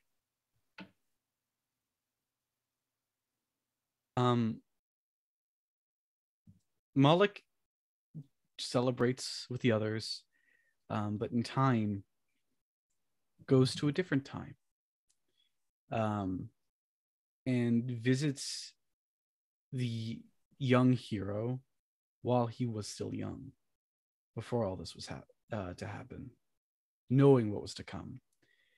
And that is the time he spent getting to know his dear friend and brother. Beautiful. And Des, put us in a nice moody capstone to this. You got it, Angela. Des, I think, is sitting just kind of outside, like the first archway of the temple. And they also are right there at 3 HP left, baby. So I think they still have their scythe out and they're kind of leaning on it and maybe like just kind of looking up into the empty. And I don't think they necessarily go to get any healing right away. They just kind of sit with this closeness to death, almost reach out for it like it was a lover, but not one they could fully commit to quite yet. And as a nice, because we have to end it gay, because it's always must be so, you do see an ethereal figure there. Think a skeletal crypt version of Galadriel kind of vibes. Equally same height, more muscular, and seemingly like brandishing their own scythe as well, the one that seems to glow with a radiant light, and say, perhaps there will be a use for you and a role when you can be more committed to death. But for now, you have our blessing. And I have my attachments. And I think Des kind of just looks out around at all of their friends that they've traveled so long and so far with. Fantastic. But one day, I will come home to you, darling. Just a smile, and as another spirit fades away, that is where we will close this one shot of Temple of Aravind, playing Slayers with this fantastic group of wonderful beings. Thank you, everybody, for taking the time to be here. Just a few minutes over. Once again, I'm going to give thanks for contributing so much. Oh my God, C won the art. So huzzah. That is fantastic. Art. That's so cool. The best thing. Thank you to everyone who donated. You really actually saved a lot of people. It was a combination of everyone's donations and Speeve. Claps for Speeve. Like praise for Speeve actually being like one of the most vital, because several of those hits were gonna really hurt. Mm-hmm. It's so busted. I love him. It's so He's good. So wrong. Let this be proof to anyone who's like, support's not interesting or support's not that good to play. I'm like, no. Support. Mm-hmm. This is why you need a support player. This is why you take care of them. Also, honestly, I picked it because I was very intimidated by the system and I thought I was picking the Blind Dad class because it was like, it had 3 abilities. And no, it does everything. It has 3 abilities, but they do everything. Exactly. You don't need to change a winning formula when that formula covers all of your basic needs. On that note, gonna give everyone a chance to do their little pitches as we head out. But yeah, guessing dicks through down your instant. God damn it. Thank you to everyone who donated and stopped by. For folks who are interested in finding the base book for Slayers, if you go over at Gila RPGs on itch.io, you can find Spencer Campbell's work. That game that was, I believe, any award winning for its particular system and approach. And also the other really cool stuff that Spencer's doing, which includes, I think, like a Wild West version of this called Drifters. And then there's also the other more heavily Destiny inspired ones like Light and the Lumen games that I may or may not be also making my own game now based in Lumen. But if folks are also interested in trying out any of these playbooks, hold on, let me post in this in Zoom chat so that whoever, so that Mango can put this link up. But my link, if you're looking for it on itch.io, is look for Voice of the Phoenix. I have 20 of these playbooks, all designed after the Final Fantasy XIV jobs and classes, with one additional one from Destiny. Basically, I have made all of the roles and all of the healers and all of the DPS and everything, because someone told me, I joked that I was like, what if I did this? Haha, it'd be fun. And then someone gave me validation. I was like, okay, I gotta do it. I gotta do it, because that's how a lot of us work. But with that, I'm gonna just finish this all off by saying, well, before we get into the raid, start with Lucian and then start going through everyone. I'll call on folks to just tell us who you are, where we can hype you up, and what you're working on. Oh, hi. Yeah, so I'm Kara858. I play Lucian. You can be able to find me on Twitter and Twitch at the Kara858, as well as on Twitter at the Cookouts. We have quite a few TTRPGs. One being Lords of Faerun that just recently completed. That was DM'd by Elisa Pearl. We have a Boss Beyond Time, which are our Mage the Ascension campaign. You'll find Sharif Jackson, Markia McCarty. You'll find brain for Aki and many other individuals. So if you like World of Darkness, Mage, you'll definitely love that campaign. We have tons of new stuff actually coming up in the near future as well. 2 new campaigns coming up starting at the end of March. So just to keep an eye out on our Twitter for all of not only our TTRPG information, but also Die Hard Dice giveaways as a Die Hard Dice affiliate. And that's it for me. Fantastic. And yes, Lady Dame, it is F14. I have covered all of them. Dragoons represent Dragoon's best class. No one can convince me otherwise, because jump for days. Anyways, Rook. Fuck, I got used to calling everyone by their names. Rook, you're next. That's fine. Hi, everyone. I'm Rook. You can find me on Twitter at RJK Games. 2 things I have to plug. One, on Fridays at 4 p.m. EST on twitch.tv/Valdrianth, I am running a game of Heartbeats in Perfect Sync. It's a kind of like shonen, Kingdom Heartsy, kind of like sort of like very rules-like game. And if you enjoyed my reactions this stream, which I know at least one of you did, they get worse when I'm GMing. So come down, enjoy those. It's a good time. The other thing I'm working on is very tonally different. A solo Wonder Home actual play podcast called The Path Ahead. You can find links to all of that on my Twitter. Or you can go to thepathahead.podbean.com. Links to all the episodes, links to alternative platforms. It's a good time with my very, very sweet caretaker elephant son. I am here. I'm muting myself. Oh, elephants. I love elephants. They're like the one thing that makes me smile. Also, I hear Kingdom Hearts and my mind immediately becomes like 10 years old, and it makes me happy. Speaking of people who make me very happy, Adam Ali, Noordin Ali, you're up. Hey, my name is Noordin Ali Kadir. My pronouns are he, him, and you can catch me online on all the website things. The socials at Werewolf Feels. I'm consistently around there, and if you don't find it, that's because I've chosen not to exist there or don't know about it yet. The other things of note: I'm a TTRPG writer, a cultural consultant, tabletop player, and tabletop aficionado, I guess. As for any games coming up, I can't talk about any of them, but there are some along the way. I'll put it like that. But what I would love if you did, if you went to Kickstarter, looked for Damos Academy, and click that follow button, because in 5 days now, in 5 days, just over 5 days, we're going to be going live. And believe it or not, I'm actually a writer for this one, and I'll be included without even you having to fill any stretch goals. Me and Drac, are writing scenarios for this great game alongside the wonderful team of Amanda, Austin, and Banana, who've created a horror TTRPG that involves a coloring book. I know it plays so well. So do yourself a favor, click that follow button so you can check it out the moment it goes live. That's all I'm going to ask you to do.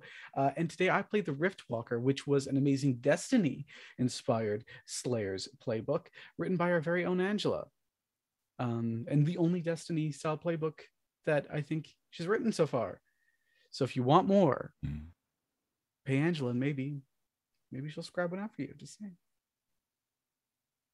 And with that, blatant praise for my livelihood and paying me, we're going to move over to one of my favorite beans, C. Oh, shucks. Hi, y'all. My name is C. I use they, them pronouns. I am a tabletop streamer, a digital artist, a producer, a dramaturg. You can find me anywhere on the internet making very trans, very gay art at Pi Sharp Art. You can also find me as a co-producer, and player over on Transplanar RPG, which, if you do not know, is an all-transgender person of color-led 100% homebrew D&D 5th edition actual play live stream set in a non-colonial anti-orientalist world. Yeah, I do. It's the spiel. We know the spiel. We love the spiel. Which is every Saturday at 7 p.m. We also have a podcast version that releases on Tuesdays, if that's more your speed. That's going just wonderfully. So if you like to see me be a little goth and a little gay, I do that very much in that game. Like, by a little much, I mean quite a lot of much. I am also actually playing in a one-shot of Demios Academy tomorrow on Plus One Experiences channel, so I'm super excited about that. Check it out. Speaking of things that you should back on Kickstarter, gonna go ahead and second that one right off the bat. Also, I played the Void Herald subclass today, which was Angela's incredible work. So again, if you didn't win one of the many amazing giveaways in the stream, just go get it. Go get it. It was so much fun. It was made for me to be goth and moody about. So if you like that kind of stuff, check me out on the internet, and I'll pass it along. And last but not least, among our fantastic players, Lorenzo. Hi, hello everybody. I'm Lorenzo, also known as the Fat Man. I'm from the RPG Internazionale. It's a lefty, queer adjacent TTRPG channel that sometimes does horror as well. We mostly we have a shared universe horror setting called Beyond the Veil, which is taking place over several systems, and at the moment, we are, we have been about to upload a conjoined campaign of Delta Green and Vampire the Masquerade for a couple months, but I am terrible at editing. But aside from that, we do interviews with creatives, and sometimes I talk about movies for 2 hours because I have nothing going on in my life, and it's actually great. I think it's my favorite content.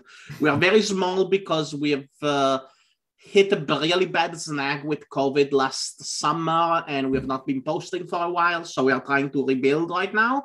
And yeah, please come check us out. I would love to. Come check me out on Twitter for lukewarm takes about RPGs mostly, and terrible writing prompts. And I'm actually about to create my own RPG. It's in the works. It's probably coming out for May for my birthday. So that's going to be on itch.io. And yeah, that's about it. And last but not least, myself, I'm going to try and do this as quickly as I can because we are already some time over. Hi, I'm Angela Lemos Morevejo. I am a poet. You can find my work over on Patreon at Philosophem, where I currently have posted 230 poems. If you are a patron, half of them are locked behind Patreon exclusive. The other half are available for public viewing. But if you join in on that Patreon, you're able to also get access to my original music and original creature designs, which include things that have been done for Slayers, as well as the Animon Story RPG system, and I believe a few other things. I am a game designer, both in terms of having created 20 playbooks for Slayers, and also having created a chapbook in honor of the fact of me being involved with the Slayers Almanac, which was a collection of 10 writers, one of whom was myself, that I decided, hey, we should get some praise for all of these fantastic 10 districts we created. So I wrote a poem about all of them and made a chapbook to sell for folks to take a look at for all of them, because why not? I do what I do, which is apparently a lot of writing and graphic design. And I'm in the midst, actually, a little bit over the end of this month. I believe I have it set down at April 5th is the official release of when I start itch funding my first ever release game, Flame in the Abyss, which is a 3-person GM-less game about working through trauma, grief, and loss, inspired heavily by the Dark Knight questline from Final Fantasy XIV, and also heavily inspired by processing the loss of my mother a few years back. So I'm on that. if you want to catch my relationship podcast with my partner over at Queerly Yours, we've stalled for a while, but you can check through our backlog there. I'm over on Wandering Society on Tuesdays for the Tomorrow on Revelation 3 game that's happening over there, where I play someone who is a very well put together doctor who just expressed affection gaily for another one of our crewmates. Because yay, more Is there gay. any other way to express affection? The straights do things. I don't know what they do, but they do things. Fascinating. Fascinating. And I think that's everything that I'm involved with that I can remember. Yeah, if you want to see my game design work, Voice of the Phoenix, and keep a look at my Twitter over at Phoenix24Fem, where this month I'll be posting devlogs on the development of my game on Wednesdays and Fridays. I just posted the first one talking about how the idea came together.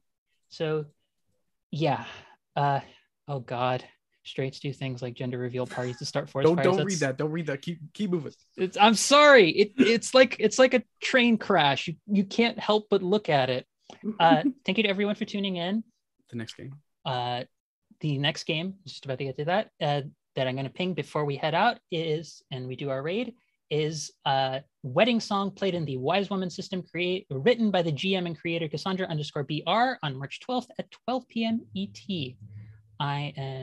Can't wait to see what happens with that. And we're going to be rating Rule of Lore next, who's going to be streaming. So thank you everyone for your time, and I wish you all well, and thank you again for donating. And as always, praise Mayor, because they'll be mad if I say this. Praise Mayor. Praise Mayor. Happy Thank you so birthday, much for Mayor. DMing. Thank so you. amazing. Thank you, Angela. Thank Bye you, everybody. Thank you so much. Bye. Bye.